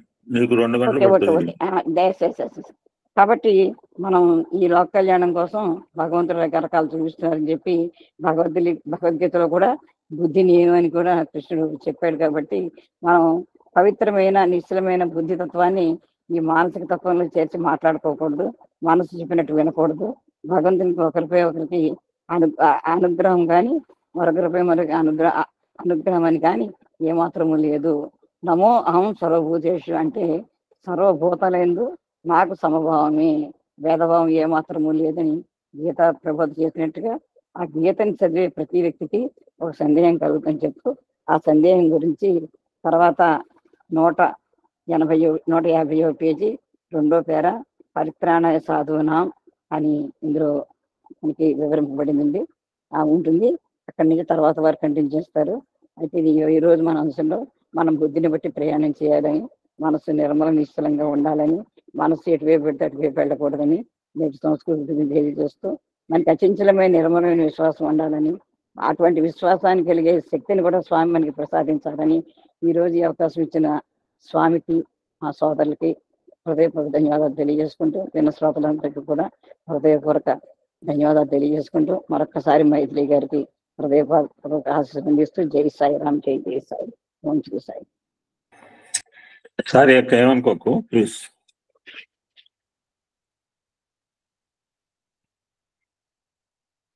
No problem, you can continue. మా సోదరమైన ఒక మాట చెప్పింది, అక్కడ పట్టుకుని నేను రామచంద్రరావు గారిని కొన్ని విషయాలు చెప్పాను. We have to follow the time strictly. నేనే ఫాలో అవుతున్నాను, ఎందుకంటే lot of things to be dealt. ఏ రోజుకి ఆ రోజు మనకి యజ్ఞమే. నాస్తికత్వం ఆస్తికత్వం రాత్రి ఒక మాట రాసుకున్నాం. మీరు రాత్రి నేను ఎంతమంది చదివారో, ఈ ప్రపంచంలో నాస్తికత్వం పెరగటానికి ఇక్కడ కూర్చున్న 53 మంది కారణం. ఏంటి సార్ ఇట్లా మాట్లాడుతున్నాడు, వీడు 1150 రోజులు బట్టి సత్సంగం. నేనేం చేయలేను, నేనన్నగా మాట కాదు, స్వామి అన్నమాట. ప్రపంచంలో నాస్తికత్వం పెరగటానికి ఇక్కడ కూర్చున్న 53 మందే కారణం, మనలాంటి వాళ్ళు. అంటే ఇప్పుడున్న వాళ్ళు చెప్తున్నాను, లేని వాళ్ళు నాకెందుకు. స్వామి విశ్లేషణ చేశారు, దానికి 2 లైన్లో చెప్పారు రాత్రి. I return in my diary. ఆస్తికులు చెప్తున్నారే కానీ ఆచరణ లేదు. నేను భజన చేయమని భజన పోంది టాపిక్ వచ్చింది చెప్తున్నాను ఇందాక. మా దగ్గర ఖమ్మం జిల్లాలో ఒక సమితి అయిన 4 దిక్కులకు 4 ఆటోలు పెట్టి భక్తుల్ని భజన తీసుకొస్తాడు. పేరు చెప్పదలుచుకోలేదు. ఎంత గొప్ప సేవ అండి. 4 దిక్కులు 4 ఆటోలు పెట్టి భజనకి ఎక్కడున్నా అలా తీసుకొచ్చే సంస్కృతి ఆ కన్వీనర్ది. ఇందాక మైథిలి చెప్పింది. వాళ్ళ ఇంటికి వచ్చి రామచంద్రరావు గారు భజన తీసుకెళ్ళి, ఏ కన్వీనర్ అన్నా ఏ డివోటి ఇంటికి వెళ్ళి భజన తీసుకెళ్ళాడండి. నిజంగా అలా తీసుకెళ్తే సమితులు ఇలా ఈ స్థాయిలో ఇలా ఎందుకుంటాయండి? రాత్రి మా సోదరుడు చెప్తున్నాడు మూర్తి, 12 గంటల అఖండ భజన అని చెప్పి జనాలు లేక అర్ధరాత్రి 12 గంటలకు మూసుకున్న రోజులు ఉన్నాడు సమితులు ఉన్నాడు హైదరాబాద్ లో. తెల్లాలి ఎలా చేస్తే బ్రదర్ అంటే నిన్న మూర్తి కాల్ చేసి నాకు 12 గంటల దాకా చేద్దాం, తెల్లారి 6 గంటల దాకా చేద్దాం, ఎప్పుడు లేక 12 గంటల మంగళహారతి ఇచ్చుకున్నాడు చాలా రోజులు రాత్రి, శివరాత్రి రోజు. పలానా చోట ఆటోలు పెట్టాడంటే ఇంకో కన్వీనర్ అంటాడు, భలేవాడి ఆడ అదృష్టం ఉంటే వస్తాడు, వాడికి భాగ్యం ఇదే, వాడికి అదృష్టం ఉంటే వస్తాడు, వాడికి భాగ్యం ఉంటే వస్తాడు అని చెప్పి నిన్న నీ సీట్లో పెట్టిన కన్వీనర్ ఎందుక? మిట్ట వేదాంతాలు చెప్తాను కన్వీనరా?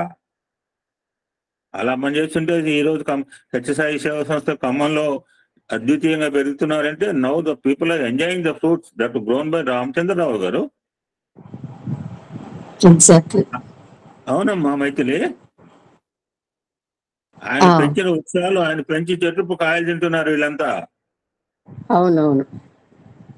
ఇప్పుడు ఆయన పూర్తి ఇంకా పూర్తి ఇప్పుడు మేడం ఆంటీ వెళ్ళిపోయిన తర్వాత ఇంకా పూర్తి డెడికేటెడ్గా ఇక ఆయనకి ఉన్నది ఎట్లాగో ఆస్తి బాగా ఉన్నవారు కాబట్టి ఆయన విలేజ్ కూడా అడాప్ట్ చేసుకున్నారు. విలేజ్ అడాప్ట్ చేసుకుని ఆయన చాలా డెవలప్ చేశారు. అసలు ఇంకా పూర్తిగా డెడికేట్ అయిపోయారనమాట. ఇంక ఇప్పుడు అసలు ఉంటారు. ఓల్డేజ్ హోమ్ పెట్టారు. ఎంతమందికి ఆయన అంతిమ సంస్కారాలు చేశారు ఆయన చెప్పలేము. ఇక ఆయన సర్వీస్ ఇంకా నాకు ఎవరిలోనూ చూడలే, అంత డెడికేషన్ ఎవరిలోనూ చూడలేదు అసలు. సో నాస్తికులు పెరుగుతున్నారంటే కారణం ఆస్తికులు మనమండి. మనం చెప్తాం చేయం. భజన పోను చెప్పి నేను భజన పోను, త్యాగం చేయమని చెప్పి రూపాయి ఇవ్వను, సేవలు చేయమని ఇవన్నీ చేసే బట్టి వీళ్ళు చూసి వీళ్ళంతా చెప్తారు చేసేవాడు ఎవడు అని చెప్పి నాస్తికత్వం పెరుగుతోంది. మనకు నచ్చకపోవచ్చు, స్వామి చెప్పిన మాట అండి. నాస్తికులు పెరుగుతున్నారంటే ఆస్తికుల యొక్క ప్రవర్తన వల్ల నాస్తికత్వం పెరుగుతుంది. So you should be very careful. ఇక రామచంద్రరావు గారు 2 మాటలు చెప్పి I will conclude this Ramayana part అండి. రామచంద్రరావు గారు దగ్గర 1991 నుంచి పరిచయం అండి. I also belongs to Khammam జిల్లా కొత్తగూడెం సత్యసాయి సేవా సమితి నుంచి నేను చెన్నై వచ్చాను. మీరు చెప్పిన doctor Usharani, she work in Singareni college hospital, I know her.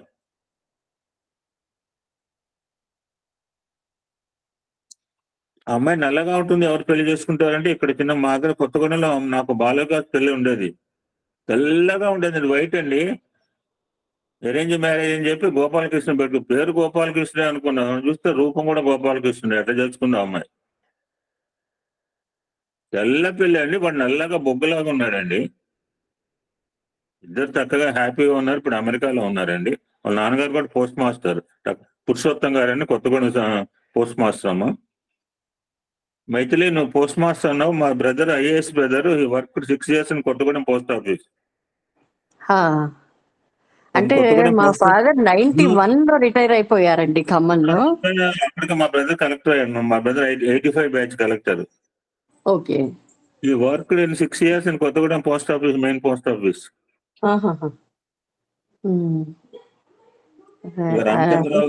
Ramachandra Rao గారికి నాకు ఉన్నది కామన్ ఏంటంటే ఒకటే, ఆయనకు నిద్ర పడ్డదు, నాకు నిద్ర. ఆయనతో నేను పోల్చుకోలేదు.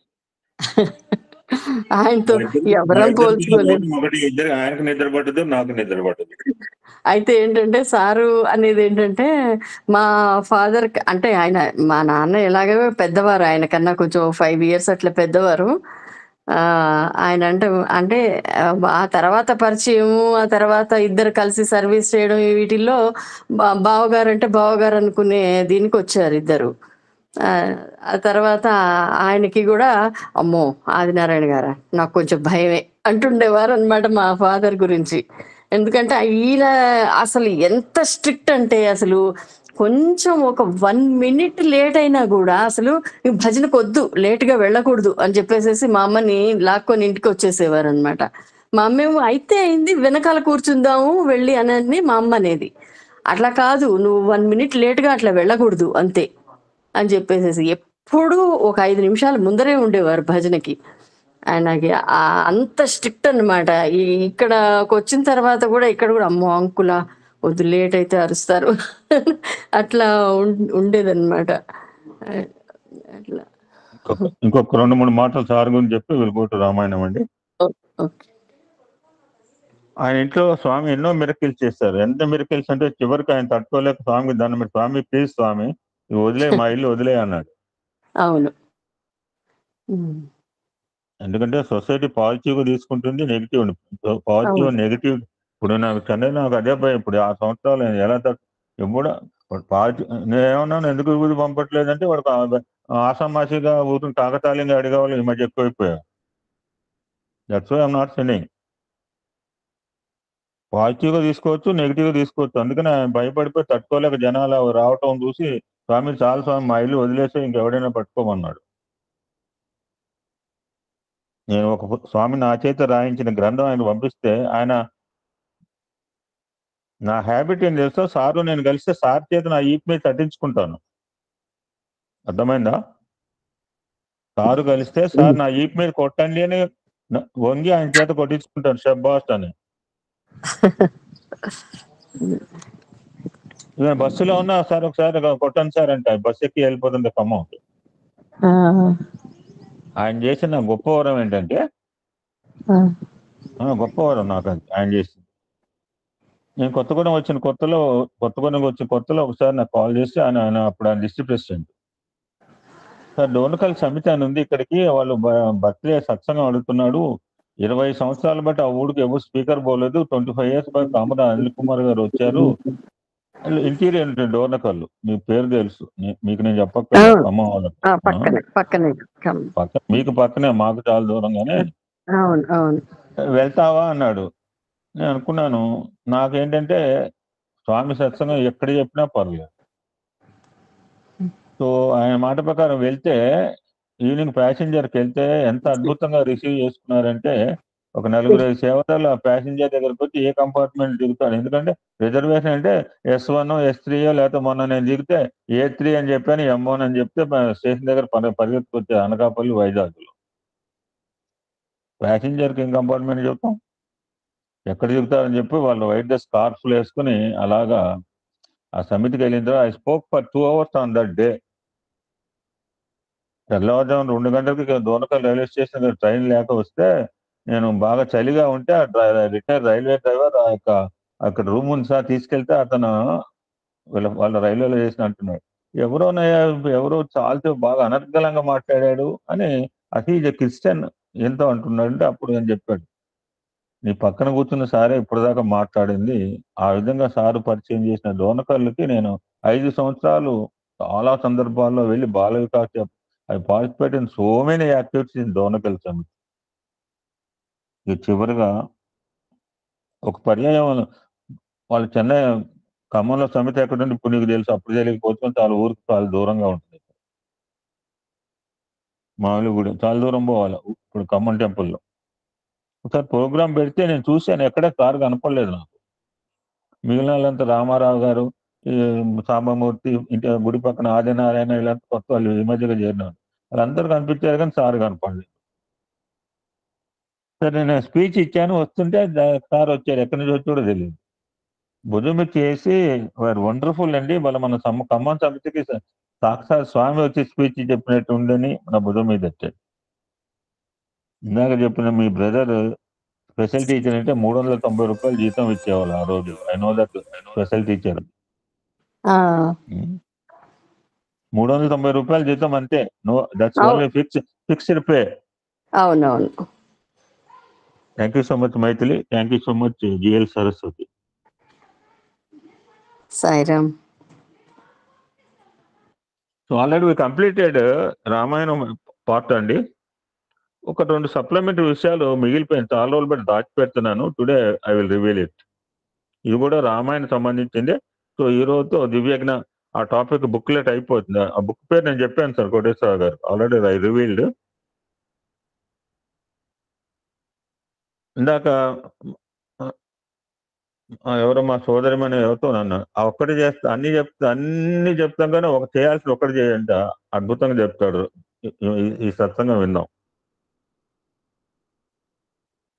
శ్రీరాముల దివ్యనామ స్మరణ చేయుతున్న చాలు అని ఒక అద్భుతమైన టైటిల్ రాశాడు ఒక మహనీయుడు. నథింగ్ ఎల్స్, నువ్వేం చేయక్కర్లా, కానీ ఒక్కటే చేయం. కష్టతరమైన మిగిలిన చేయడానికి ప్రయత్నం చేస్తాం. అంటే మైండ్ నేచర్ ఇందాక చెప్పింది, మైండ్ ఎలా దొబ్బుతుంది, బుద్ధి ఎలా ఉంటుంది, చాలా బాగా చెప్పింది. అగ్ని చల్లగా ఉందని 10 సార్లు చెప్తే అగ్ని చల్లగా ఉంటుందో మనసు నమ్ముతుంది. ఇక్కడ ఫర్ ఎగ్జాంపుల్ ఏం చెప్తారంటే, రామభక్తులు అన్నమయ్య కంచెర్ల గోపన్న రామదాస్ గారు, మీకు తెలుసు, పక్కన నేలకొండపల్లి, ఖమ్మంకి తెలుసు. ఇటువంటి వాగ్గేయకారులు రచించే కీర్తనలో వాళ్ళంతా భక్తిపరులు. భక్తిపరుల కీర్తనలో ఏముంటుంది? భక్తి ఉంటుంది జనరల్ గా. నాట్ ఓన్లీ భక్తి,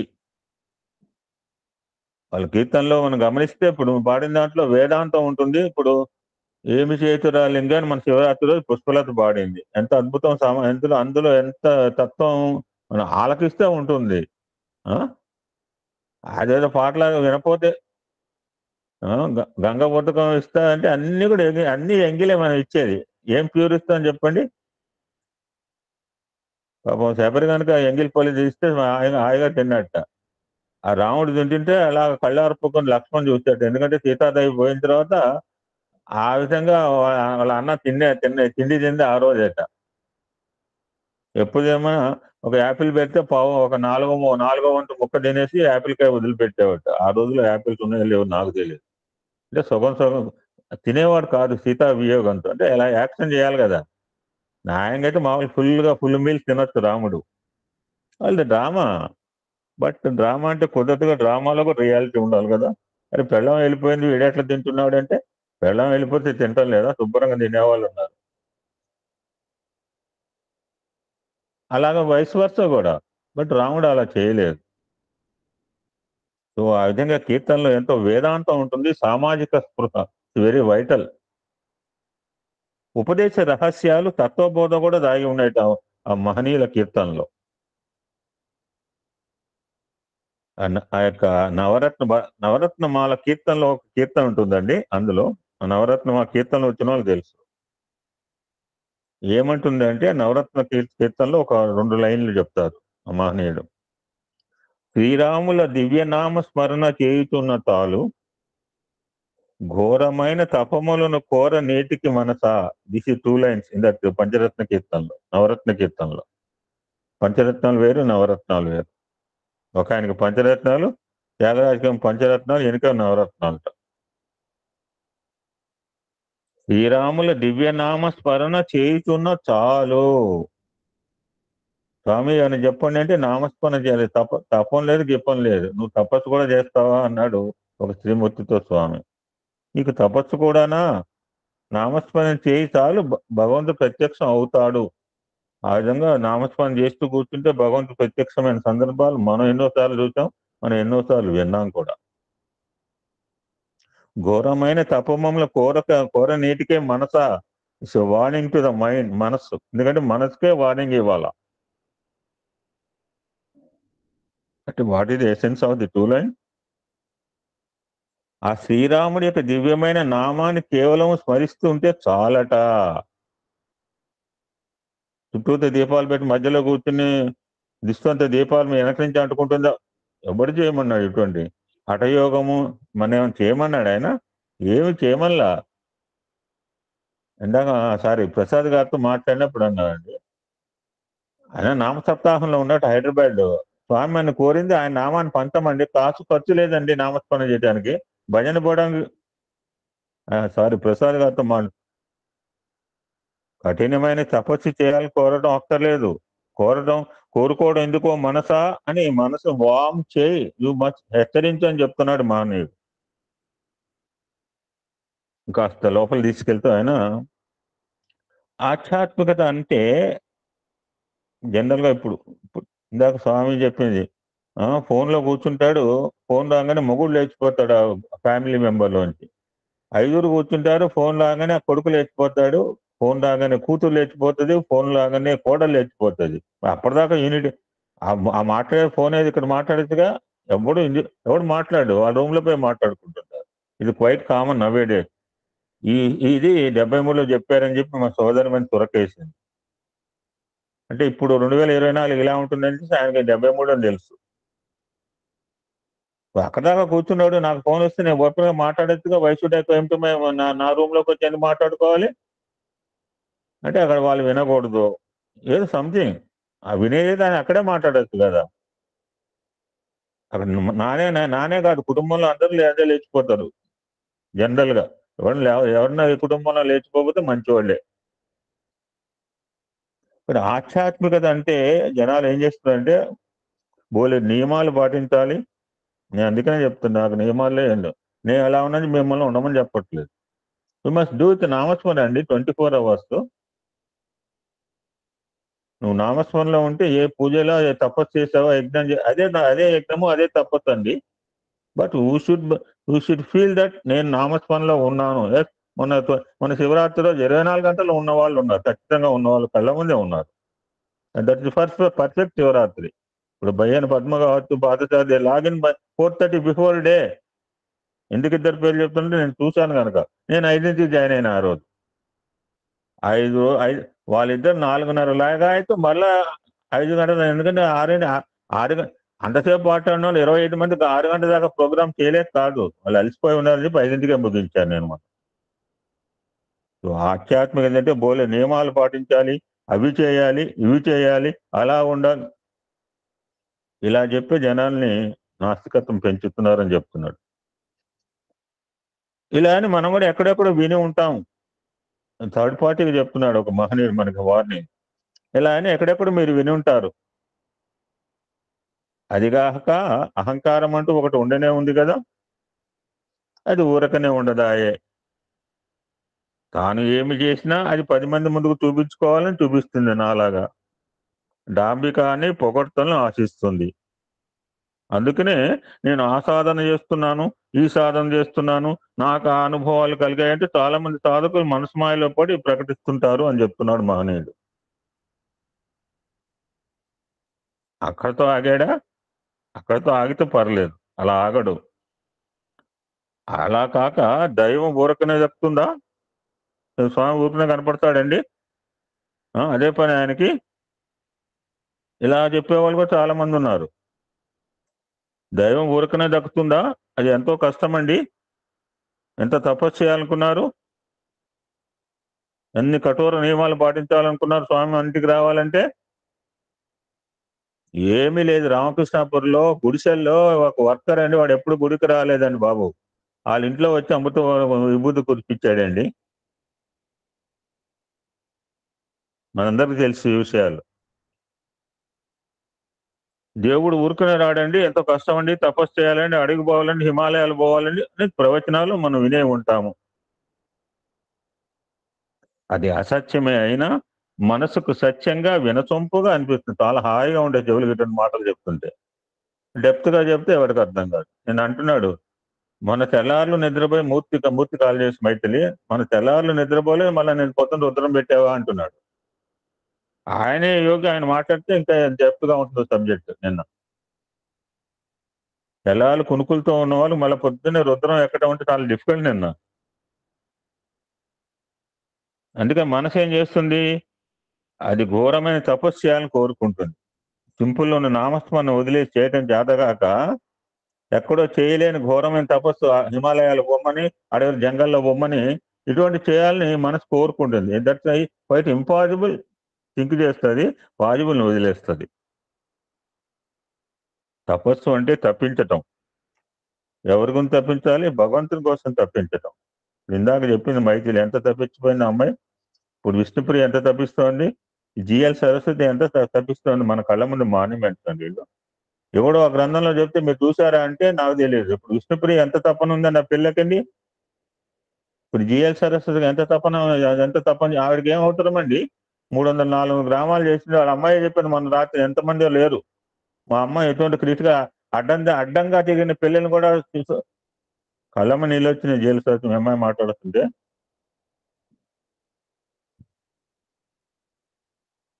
బ్రదర్ మీరు మాట్లాడుతుంటే నా కళమని నీళ్ళు వస్తున్నాయి.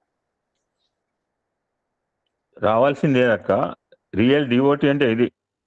అందరూ ఏడవలేరు అక్క. అందరు ఏడవలేక ఎట్లా ఏడుస్తున్నారు అంటాడు. ఆ ఏడుపు అందరికి రాదు. ఏడుపు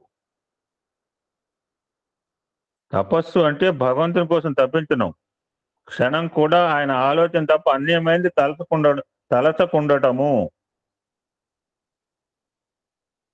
కాదు. అలా తలిస్తే భరించలేకపోవటము, ఆయన మీదే మనస్సును లగ్నం చేయటము. కానీ తపస్సు అంటే అది తప్ప మిగిలినవన్నీ చేసేవారే కనిపిస్తారంటున్నాడు. చాలా బాగా రాశాడు ఎవరు ఈ మహనీయుడు. మంచి తురకలేస్తున్నాడు మళ్ళాంటి వాళ్ళకి. తపస్సు అంటే మనకు తెలిసింది, ఇది చెప్పేసి మిగిలిన చేస్తాం, అది తపస్సు అంటూ ఉంటాం మనం.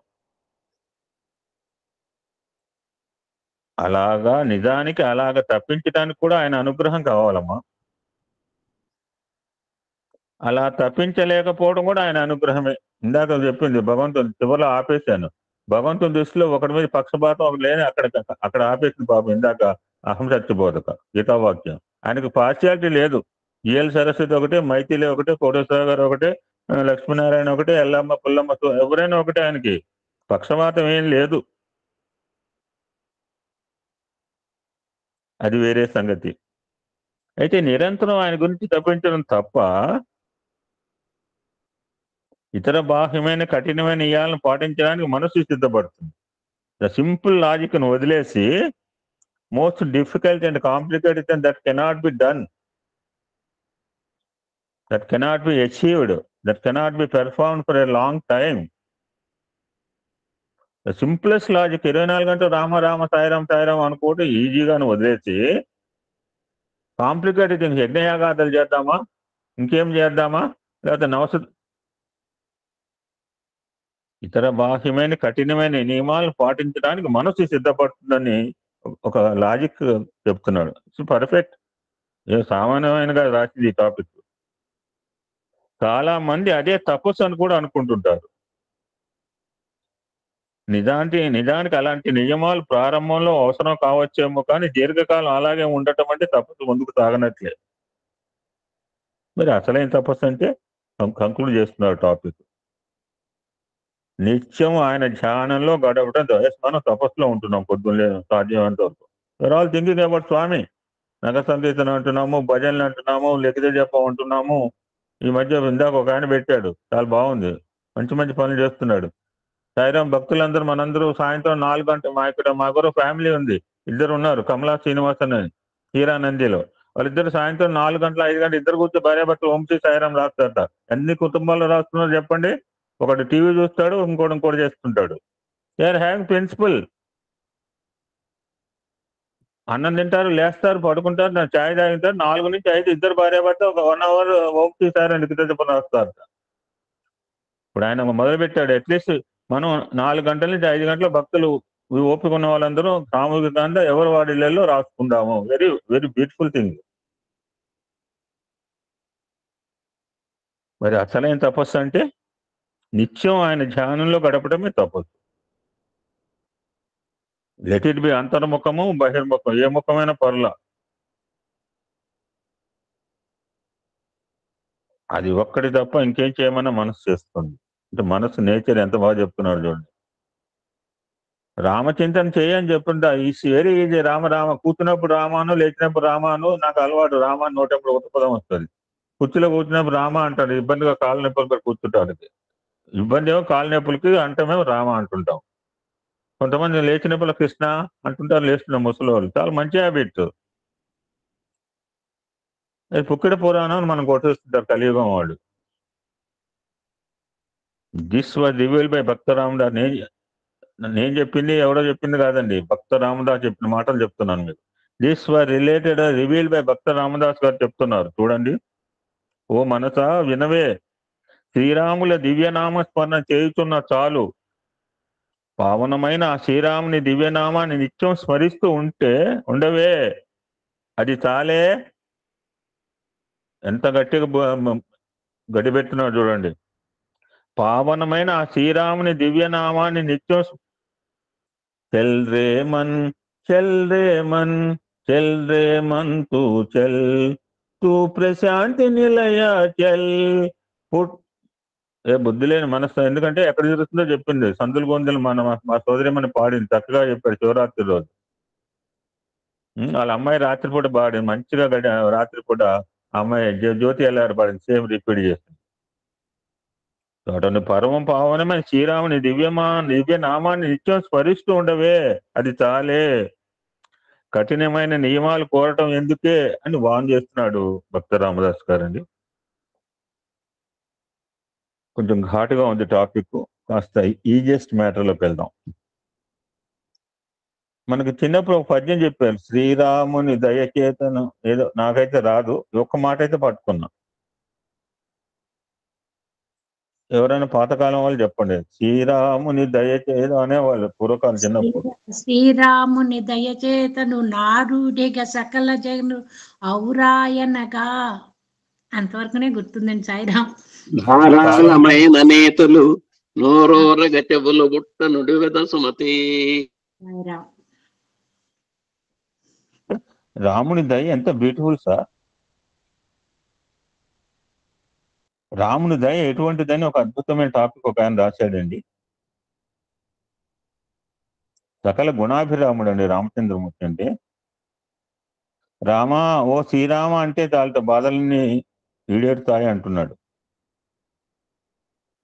మనం చూస్తాం ఈ నేటికి రామాలయం లేని ఊరు ఎక్కడ కనపడదండి, అరుదండి. రాముడు అంటే తెలియని గ్రామం ఉండదు. ఆంజనేయ స్వామి మిగిలిన వాళ్ళు తెలియకపోవచ్చు. Rama is the role model, ఆదర్శం అంటే చెప్తున్నాను. అందుకని స్వామి రామకథ రసవాహిని రాశారు, ఆత్మారాముడు రాశారు.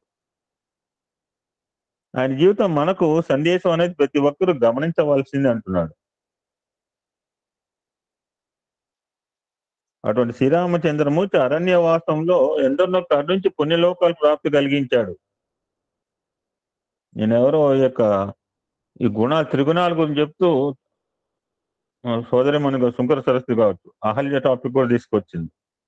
She have vast knowledge. నేనే టైం ఇవ్వట్లేదు పంచుకోవటానికి.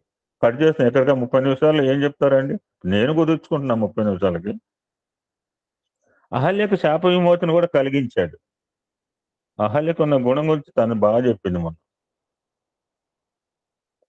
శబరికి సైతం స్వర్గలోక ప్రాప్తి కలిగించాడు.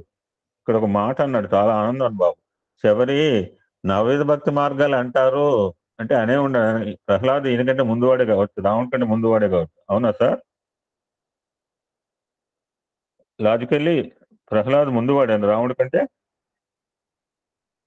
ఎవరు మాట్లాడట్లేదు? అవును సాయిరాం. అంతేనమ్మా? అవును సాయిరాం. నాకు తెలియదు, అవును మిమ్మల్ని సాయిరాం. అవును. కన్ఫర్మ్ చేసుకోండి. అందుకనే అన్నాడేమో శబరి, ఎవడన్నా నవవిధ భక్తి మార్గాలు ఒకడు ఫాలో అవుతాడు, ఆల్ 9 ఫాలో ఒక్కదాన్ని చూశాను రామచంద్రమూర్తి శబరితో అన్నాడంటే ఎంత మానీరాలండి.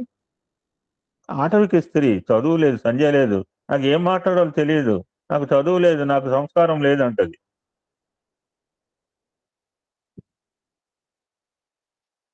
శబరికి సైతం స్వర్గలోక ప్రాప్తి కలిగించాట.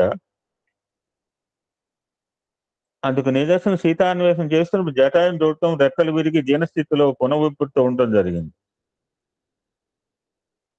ఆ స్థితిలో జటాయుని చూడగానే పరిస్థితి అర్థమైంది శ్రీరాముల వారికి. బహుశా సీతాదేవిని రావణ్ణి చెర నుంచి కాపాడటానికి రావణ్తో జటాయు పోరాడి చేసిన త్యాగం మెచ్చుకుని దుఃఖిస్తాడు. ఈవెన్ తండ్రికి కూడా అంత్యక్రియ చేయలేకపోయాడండి, జటాయుకు చేశాడు. అది శ్రీరాముని చూడగానే కళ్ళు తేలేసింది జటాయు. చూడండి, ఊహించుకోండి, కళ్ళ ముందు కనపడుతుంది సిచ్యువేషన్. రాముడు ఆ పక్షికి దహన సంస్కారాలు చేసి నా అనుగతితో నీకు ఉత్తమ లోకాలు వెళ్ళమని ఆదేశించాడు.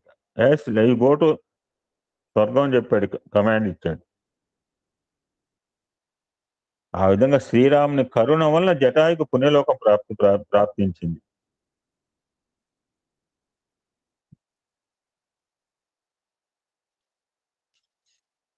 ఇంకా చూస్తే జంతువుల్లో చాలా అల్పమైన ప్రాణి ఉడత.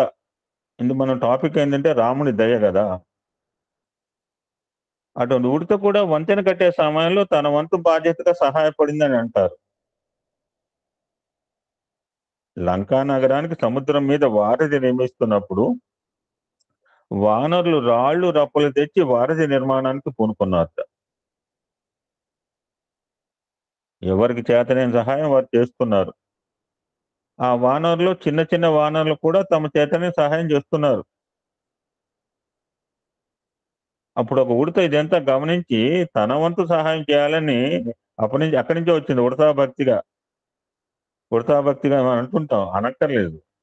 What ever you want you give it. ఉడతా భక్తి అనక్కర్లేదు నువ్వు అని మనం అంటుంటాం ఉడతా భక్తిగా. మొన్న నేను మిథిలాపూర్ సమితి పోతే ఏదో అంటే దానికి మళ్ళా సవరణ పెట్టారు. ఇటువంటి మాటలు చెప్పక్కర్లే మనం. ఉడతా భక్తి ఆ భక్తి చేయదలుచుకుని చేయటమే.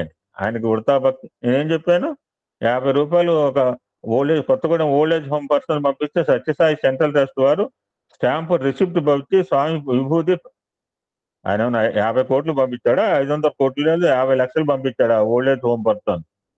ఇంకొక ఆయన అడిగితే బలి నవ్వేట, సత్యసాయి సెంట్రల్ ట్రస్ట్ 50 రూపాయలు పంపుతావా, భలే ఉన్నావే. ఎగతాళి చేసిన ఎవరిని ఎగతాళి చేయకూడదని మనం.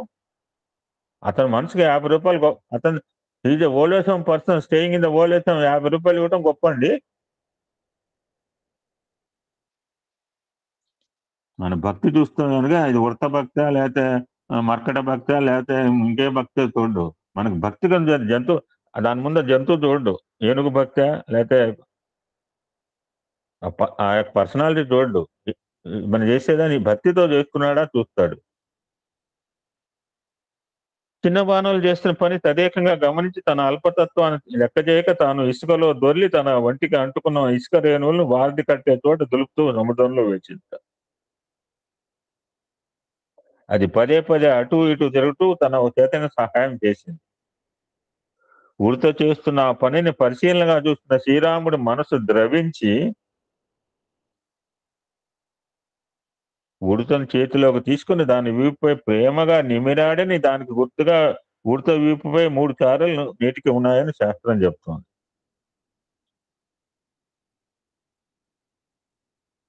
ఆ ఉడత జాతికి శ్రీరాముని కరుణా కటాక్షంలో ఉన్నత లోక ప్రాప్తి లభించింది.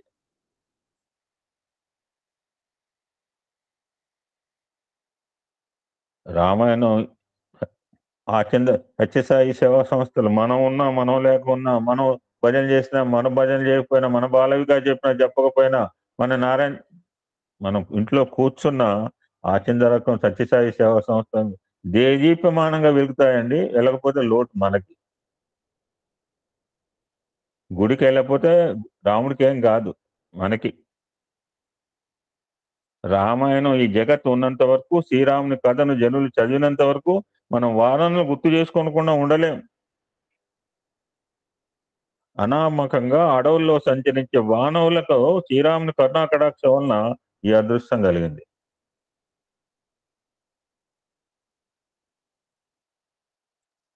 రావణ యుద్ధంలో మరణించిన వారందరూ కూడా సజీవులై శ్రీరాముని కరుణా కటాక్షం వలన జీవించారు. నీ ఒక్కడికంటే అలా కుదరదు. నా బ్యాచ్ అందరు చెప్పాడు. అప్పుడు బ్యాచ్ సముద్రంలో మునిగిపోయాక అందరికి మోక్షంలోకి వెళ్ళిపోయారు చివరిలో, రాముడు అంత్యకాలంలో. ఒక్కడే అన్నట్టు అట్లా నడవద్దు, నా బ్యాచ్ వాళ్ళందరూ రావాలంట సుగ్రీవుడు. ఓ జటాయు కావచ్చు, ఓ ఉడుత కావచ్చు, చేసిన త్యాగాలకు పుణ్యలోకం ప్రాప్తించి ఉంటే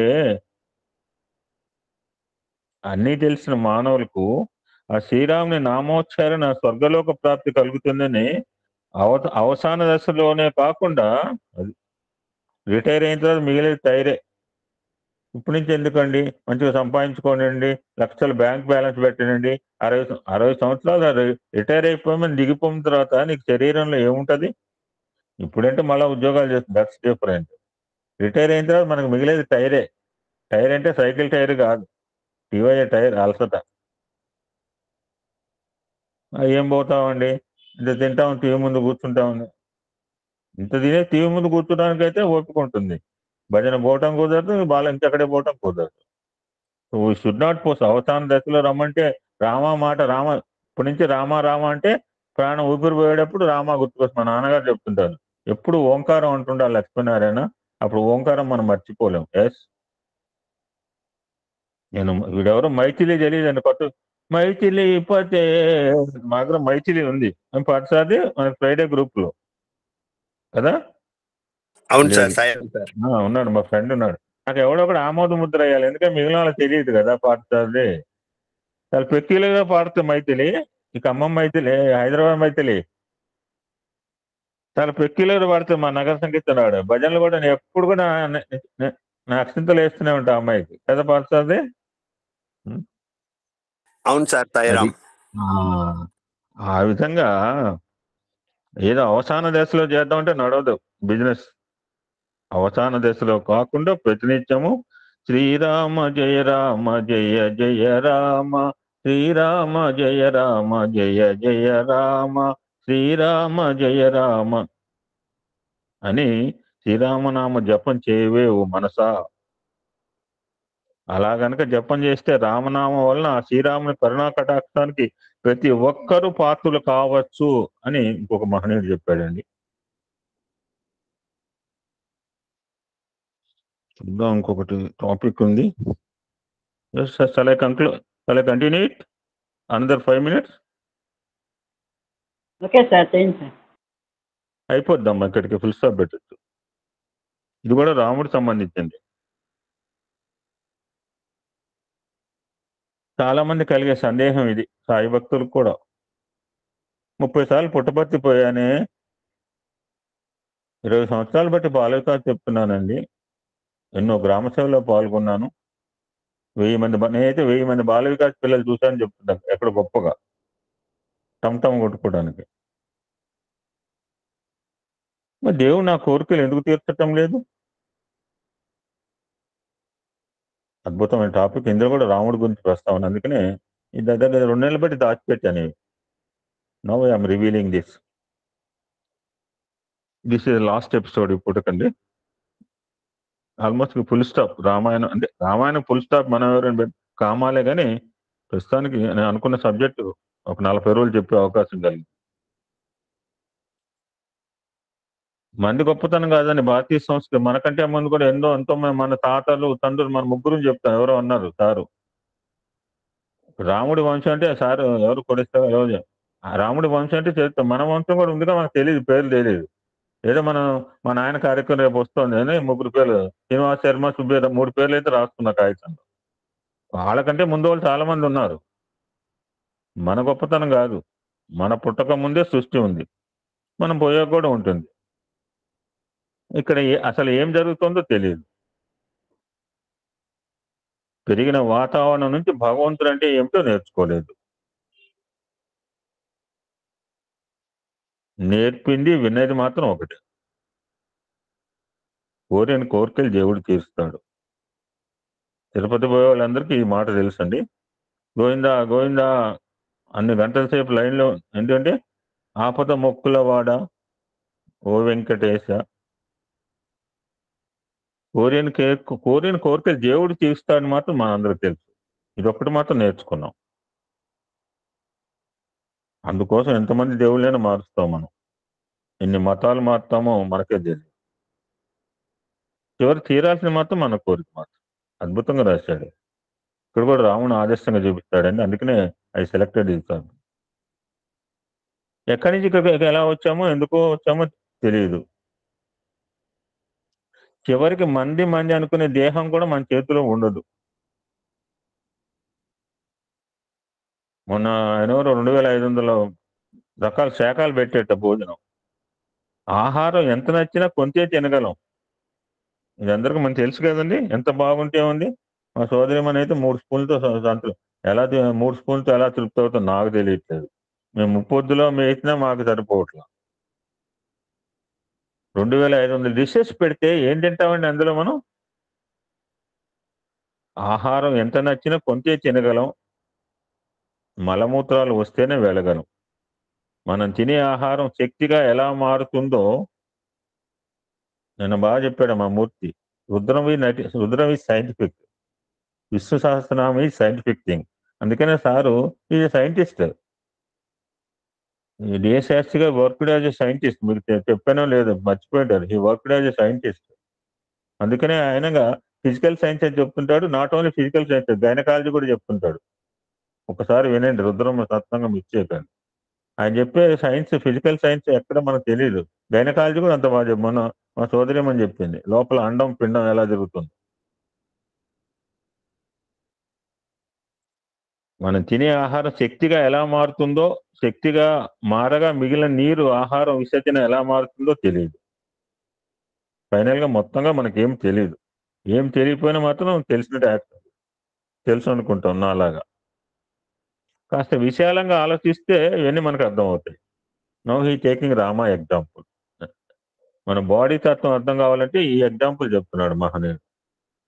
టేక్ ఎగ్జాంపుల్, శ్రీరాముని యువరాజుని చేస్తున్నాం రేపు ఉదయం అని టామ్ చేశారు. ఈయన కూడా సరే అన్నాడు. ప్రజలు కూడా ఆనందపడిపోయారు. రేపటి నుంచి రామరాజ్యమా. రాత్రి సీన్ మారిపోయింది. నువ్వు అడవులకు పోవాలి, మీ తమ్ముడు యువరాజు అవుతాడు అని చెప్తే సరే అని సంతోషంగా వెళ్ళిపోయాడు పాపం. అదే మనం అయితే బాగా రాశాడు, ఇటువంటి రైటర్లే కావాలి. అదే మనం అయితే 100 లెక్కలు వేసి ఇంట్లో వాళ్ళని తరిమేసి చంపేసి రాజ్యం లాక్కుంటాం. శ్రీరాముడు తల్లి మాటకి కట్టుబడి భార్యను కూడా వద్దని వెళ్ళబోతుంటే నేను వస్తానని వెళ్ళింది తల్లి సీత. రాజమందిరంలో రాజభోగాలు అనుభవించి కూడా కటికి నేలపై పడుకున్నారు, కందమూలాలు తిన్నారు. భార్యని ఎత్తుకుపోయిన రావణి కూడా చివరి సమయంలో, ఏ రావణ నేను చంపాలని లేదు, భార్యని ఇస్తే వెళ్ళిపోతాను అన్నట్ట. ఎవరన్నా అంటారండి? అని వినలేదు. చంపేదాకా రావణుడు ఆగలేదు. ధనం, శక్తి, మహిమలు ఉన్నాయని విరవీగాడు, మధ్యలో కలిసిపోయాడు. శ్రీరాముడు అవతారమూర్తి అనే విషయం పక్కన పెడితే, ఆయన దేవుడి సంగతి స్వామి చెప్తుంటారు. అందుకని ఆయన పర్ఫెక్ట్ హ్యూమన్ బీయింగ్. ఆయన మానవుడిగా గుర్తించగలిగితే తర్వాత మనం దైవునిగా ఆదర్శమూర్తి, దైవం అని చెప్పొచ్చు. ఆయన పర్ఫెక్ట్ హ్యూమన్ బీయింగ్ అని ముందు రికగ్నైజ్ చేయాలిగా మనం. రాజ్యం ఇస్తాను అన్నప్పుడు రాజ్యం తమ్ముడికి ఇస్తాం, నువ్వు అడవులకు వెళ్ళు అన్నప్పుడు ఒకేలా ఉన్నాడు. దేనికి దశకాలు ఒక వర్డ్ వాడుతుంటారు. అలా రెండిట్లో బ్యాలెన్స్ గా ఉన్నాను ఏమంటారండి? స్థితప్రజ్ఞుడు. Thank you sir. మీరు చెప్పకపోతే ఎవరు చెప్తారు సార్? మాస్టర్ గారు, మీరు మా గ్రూప్ లో ఉండటం మా అదృష్టం సార్. Greatest personality. మీరు ఎందుకు వస్తారో రోజు అర్థం కాలేదు సార్. మేము ఎగురు రావాలి న్యాయం చేస్తే. You are blessed sir. అందరు రాలేదు సార్. కోటేశ్వరరావు గారు ఇగో అడ్డం వస్తుంది సార్. అందరు రాలేదు సార్. మా అదృష్టం మీరు మాతో ఉండదు. ఎప్పటికీ ఇలానే ఉండండి sir. This my sincere request brother Koteswara Rao గారు. డోంట్ లీవ్ అస్.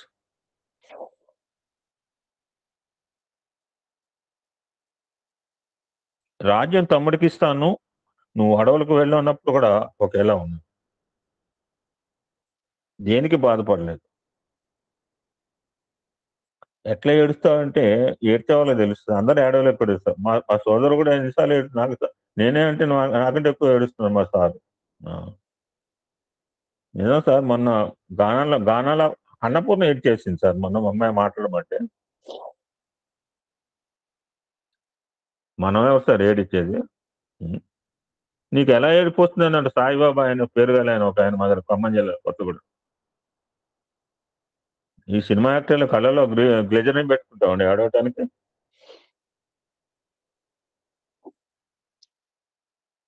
ధర్మమూర్తి కోపము, ద్వేషము, అసూయ ఏమిటి దుర్గుణాలు లేవు. రామో విగ్రహాన్ ధర్మ మేనిఫెస్టేషన్ ధర్మ, సాయి విగ్రహాన్ ప్రేమ. ధర్మమూర్తి భవించిన విగ్రహం.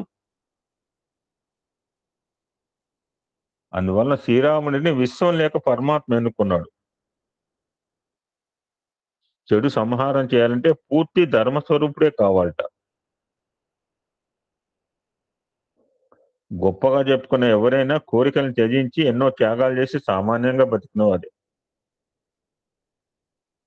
ఈ సృష్టి లేక భగవంతుడు మన చుట్టూ అనేక మంది మనుషుల్ని పెట్టాడు. మనకి ఏది అవసరమో అవన్నీ ప్రకృతిలో పెట్టాడు. దాంతోపాటు వాటిని పొందడానికి మేధస్సు ఇచ్చాడు. కదలిక కోసం శక్తిని ఇచ్చాడు. శరీరం విశ్రాంతి సమయంలో కష్టపడకూడదని శ్వాస తనంత తానుగా పనిచేసే విధంగా ఏర్పాటు చేశాడు. గ్యాస్ సిలిండర్ అయిపోయిందండి సిస్టర్, ఈ టెక్నాలజీ పెట్టలా, అలా పెడితే బాగుండేది. నేచురల్ గ్యాస్ సిలిండర్ పెట్టాడు. కరోనాలో చూసాం, సిస్టర్ అయిపోతుంది, సెలైన్ అయిపోతుంది, అది తీసి ఇంకోటి ఎక్కించాలి. మనకి ఇటువంటి టెక్నాలజీ లేదే. పీల్చే గాలి కావచ్చు, తినే ఆహారం కావచ్చు, వాటిని వాడటం కోసం శరీరం లోపల పెద్ద వ్యవస్థని మనకి అవస్థ రాకుండా చాలా బాగా చెప్తున్నాడు. పెద్ద వ్యవస్థను మనకి ఎటువంటి అవస్థ రాకుండా ఏర్పాటు చేశాడు. జిహ్వ కోసం ఆహార రుచుల్ని, దాహం కోసం నీరు, చలి కోసం వేడి, ఇది ఉంది అది లేదు అని లేకుండా అన్ని ఏర్పాటు చేశాడు. ఎంతలా ఉంటే మనలోకి మనం వెళ్తే మనమే భగవంతుడి స్వరూపులం అని తెలుసుకునేంత బయటకు వెళ్తే విశ్వాన్ని శోధించి సాధించడానికి రాకెట్ కనుక్కున్నాడు. లోపలికి వెళ్తే ఒకటి కనుక్కోవచ్చు, బయటకు పోతే రాకెట్ కనుక్కోవచ్చు. అనంత విశ్వంలోకి దూసుకెళ్ళి అవసరమైన వనరులు కూడా అన్ని ఇక్కడే ఉంచాడు. వేరే గ్రహం నుంచి తెచ్చుకోవక్కర్లేదు. అక్కడికి పోదాం, చంద్రుడి మీద పోదామా, ఇక్కడ ఉన్నాయి, మనం ఎంజాయ్ చేస్తే చాలేదండి. మార్స్ మీద ఏముంటుంది, అక్కడ కూడా నాశనం చేయడానికి అనమాట. వేరే గ్రహం నుంచి తెచ్చుకోవలేదు కదా, అంత మేధస్సు మనిషికి ఇచ్చి అంటున్నాడు. ఫైనల్ గా ఇక్కడ మనం చేస్తుంది ఏంటి అని దాంతో ముగిస్తున్నాడు. గమనించి చూడండి, మీకే అర్థమవుతుంది అంటున్నాడు ఆయన. ఈ విశ్వంలో అన్నీ ఉన్నాయి, వాటి కోసం మనస్సును విస్తరింపజేయకుండా, అది నరకం స్వర్గం అంటే ఎక్స్పాన్షన్ అండ్ కంట్రాక్షన్. ఒకటి విశాలం చేసుకుంటే స్వర్గము, ముడుచుకుంటే నరకం. చాలా బాగా చెప్పాను నిన్న మొన్న ఈ మధ్య. నేను ఇలాగే బతుకుతాను, అదే సినిమాలో మహేష్ బాబు వెంకటేష్ గారి సినిమాలో నేను ఇలానే ఉంటాను, సీతమ్మ వాటి సిరివెలు చెప్పాను, నేను ఇలానే ఉంటా అంతే, నేను ఇలానే బతుకుతాను, నేను ఇంతే, నా ముందు వాడెంత అనే స్థాయికి దిగారిపోయాం అంటున్నాడు ఈ మహనీయుడు. ఒక గిరి గీసుకుని మనసుని ఇరుకు చేసుకుని, అవసరాలకు మించి కోరికలు పెంచుకొని మనుషుల్ని నానా బాధలు పెట్టి చుట్టూ ఉన్న వారిని ఇబ్బందులు పెట్టేస్తున్నాం అంటున్నాడు. ఎవరు చేస్తున్న తప్పులు? కోరికలు ఎందుకు? మితిమీరిన కోరికలు మినహా ఏమైనా ఉన్నాయా? మన కోసం మనం బతికితే కోరికలే ఉండవు. ఇతరుల కోసం బ్రతికితే ఎంత ఉన్నా ఎన్ని ఉన్నా కోరికలకు అంతు ఉండదు. వీటిని పొందే క్రమంలో ఆరోగ్యం. డబ్బు ఎక్కువ చోటే దొంగలు పడతారు, కోరికలు దురాశలు ఎక్కువ చోటే రోగాలు వస్తాయి. ఒక్కసారి ఇమాజిన్ చేయండి, నేను చెప్తున్నాడండి మనందరినీ. మనం ఎంతో మంది మహనీయులు ప్రస్తావన చేసుకుంటున్నాం ఈ సత్సంగాలు. మహాత్ములు అని చెప్పుకునే ఎవరి జీవిత చరిత్ర చదివినా వాళ్ళకి ఎప్పుడు కష్టాలు కనపడలేదు. కష్టపడ్డారు. మనం కూడా రాముడు కష్టపడ్డా, రాముడు ఎప్పుడు కష్టం వల్ల కలముని రాముడు ఎప్పుడు నేను కష్టపడ్డాని చెప్పుకోను. మనం అనుకుంటున్నాం అరే రాముని కలముని సినిమా చూసి కూడా ఏడ్చారు, రాముడు ఆ సినిమా చూసి, అన్నమయ్య సినిమా చూసి మనం ఏడ్చాం. వాళ్ళకి ఎప్పుడు కష్టాలు కనపడలేదు, కష్టపడ్డారు అనే భావన తప్ప. వచ్చారు, చేయవలసిన చేశారు, వెళ్ళారండి. రమణ మహర్షి, రామకృష్ణ పరమహంస, రాచపుండి పుట్టినా ఆయన బాధపడలేదు. ఈగల వలన మనం దోమ అయితే ఊరికొనైతే హిట్ కొడతాను, రోజుకు 10 రిలాక్స్ వెలిగిస్తాను. ఆయన పుండు పుట్టేసి దాని మీద దోమలు ఈగల వల్ల లెట్ దమ్ ఈట్ ఎంజాయింగ్ అన్నట్ట. Is it possible to human beings? అందుకనే వాళ్ళు తలుచుకుంటున్నాం మనం. వాళ్ళు లేకపోయినా వాళ్ళు ఎక్కడికి పోలేదు. ఫిజికల్ గా దేహాలు వదిలిపెట్టండి. రామకృష్ణ మిషన్ కావచ్చు, లేకపోతే ఈ యొక్క అరవింద మిషన్ కావచ్చు, ఇలాంటి ఇప్పటికి కూడా విశ్వవ్యాప్తంగా ఇంతమంది భక్తులు ఆ మిషనరీలో ఉన్నారంటే కారణం చెప్పండి. ఆస్తులు లేవు, అంతస్తులు లేవు, చిరిగిన బట్టలు నేల మీద పడక ఇంతకు మించి ఏమి ఉండదు. మహనీయులు చూస్తే అది చూడండి, కంచి పరమాచార్య ఎలా ఉంటాడు చూడండి. ఆ ఒంటి మీద ఆ మాంసం, దేహంలో మాంసం ఉందా లేదా చక్కచక్క నడుచుకుంటూ పోతుంటది. ఒక ఎగ్జాంపుల్ చెప్పి క్లోజ్ చేస్తున్నాడు. ఒక అందమైన అమ్మాయి కనపడ్డారు, కావాలని కూడా దక్కి ఇందాక అంది ఉషగా అమ్మాయి, నేను పెళ్లి చేసుకుని అన్నట్టు పెళ్లి చేసుకుంటారు అందిట అమ్మాయి. కావాలనుకోవటం దక్కించుకోవటం నీ వంతు. దాన్ని భగవంతుడు ఏం చేస్తాడు? కోరుకోవటంలో తప్పులేదు, కానీ అది should not become a habit. దానికోసం తప్పులు, అవే కోరికలు. ఆ గొంతమ్మ కోరికల కోసం మన గుళ్ళు, మసీదు, చర్చీలు అంటూ దేవుళ్ళు, దేవతలు, నామతం నేనే గొప్ప అని పాడేది మనమే. ఫైనల్ గా మనం ఆలోచన చేయమంటాడు. గుర్తుపెట్టుకోండి, పరమాత్మ ఇన్ని ఇచ్చాడు, సక్రమంగా అన్ని పొందాలి, అక్రమంగా పొందుతాను అంటే శిక్షలు కూడా ఇచ్చాడు. కర్మ రూపంలో శిక్ష అంటే చచ్చాక వేసేది అనుకునేరు. కర్మన ఎంత అదృష్టవంతురా, నిజంగా స్వర్గతుల్యమైన జీవితం అని మన నోటితోనే అన్నాం. వీడు ఏం చేశాడు, ఈ జన్మలో ఏం చేశాడు? నరకం. వాడు భూమి మీదే ఉంటే నరకం అంటామేంటి మనం? వాడు భూమి మీద బతుకుతున్నాడు, అరే వీడు స్వర్గలాల్స జీవితం. మన నోటితోనే అన్న వాళ్ళు ఇద్దరినే ఉన్నాం. మన జీవితంలో మన జీవితం బతికిన షార్ట్ స్పాన్ లోనే. కర్మల మానవ ఎక్కడ శిక్ష అంటే చచ్చాక వేసేది అనుకున్నారు. కర్మల మానవ రూపంలో భార్య కావచ్చు. మనం అనుకున్నాం పిల్లలు ఎందుకు పుడతారంటే, నాకు ఒక కథ చెప్తే మనకు ఆశ్చర్యం అనమాట. మనమే తెలుసుకున్నాం, రుణానుబంధం అనమాట. పిల్లలు కావచ్చు, మానసిక శరీర వ్యాధులు కావచ్చు, స్నేహితులు కావచ్చు, సన్నిహితులు కావచ్చు, మోతాలు కావచ్చు, ఏ రూపంలోనైనా మనం వెంటాడుతుంటాయి. నన్ను నాట్ బి పనిష్డ్ అనుకుంటాం, విల్ బి పనిష్డ్ సంహౌ. మనకు తెలియకుండా మనం అనుభవిస్తుంటాం కష్టాలు. ఫైనల్గా కోరికలు కోరటం తేలికే. నేను కారు కొనడానికి ఆలోచిస్తున్నాను 8 సంవత్సరాలు బట్టి. నాకు రైల్లో ఉంటే బాగుండు, ఒక is it possible to me? కోరికలు కోరటం తేలికే, కానీ నీ చుట్టూ నువ్వు ఊహించలేనంత, నీ ఊహకు అందనంత సృష్టి పెట్టి నేను పంపిన భగవంతుడికి నువ్వు ఏమి ఇవ్వాలో, ఎప్పుడు ఇవ్వాలో తెలియదా? నేను బాగా చెప్పారు ప్రార్థన అంటే. ప్రార్థన మీన్స్ థ్యాంకింగ్ గాడ్ అండి. నిన్న మా మూర్తి చాలా అద్భుతం చెప్పిన.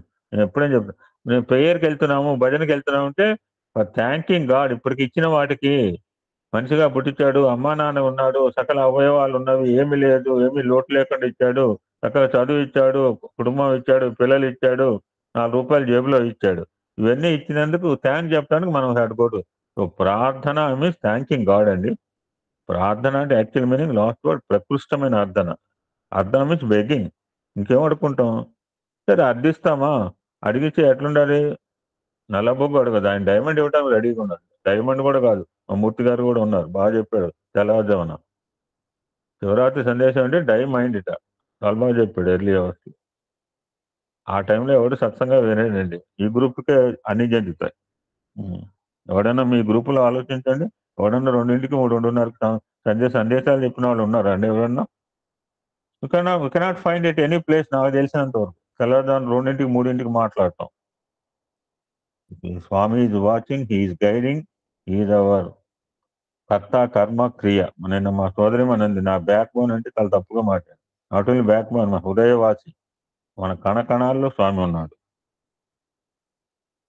సో ఇప్పుడు ఫైనల్ గా ఆలోచన చేయండి, కోరికలు ఎందుకు కోరుకోవాలి, ఎందుకు కోరాలి? It's all the supplementary material related to our Ramayana అండి. ఓం శాంతి. కాలాతీతమైంది, క్షమించండి. ఓం శాంతి శాంతి శాంతి. సమస్త లోకా సుఖినో భవంతు, లోకా సమస్త సుఖినో భవంతు. అక్క నీ గొంతు నొక్కి నేను ఎక్కువసేపు మాట్లాడానా అక్క? Thank you one and all. No problem.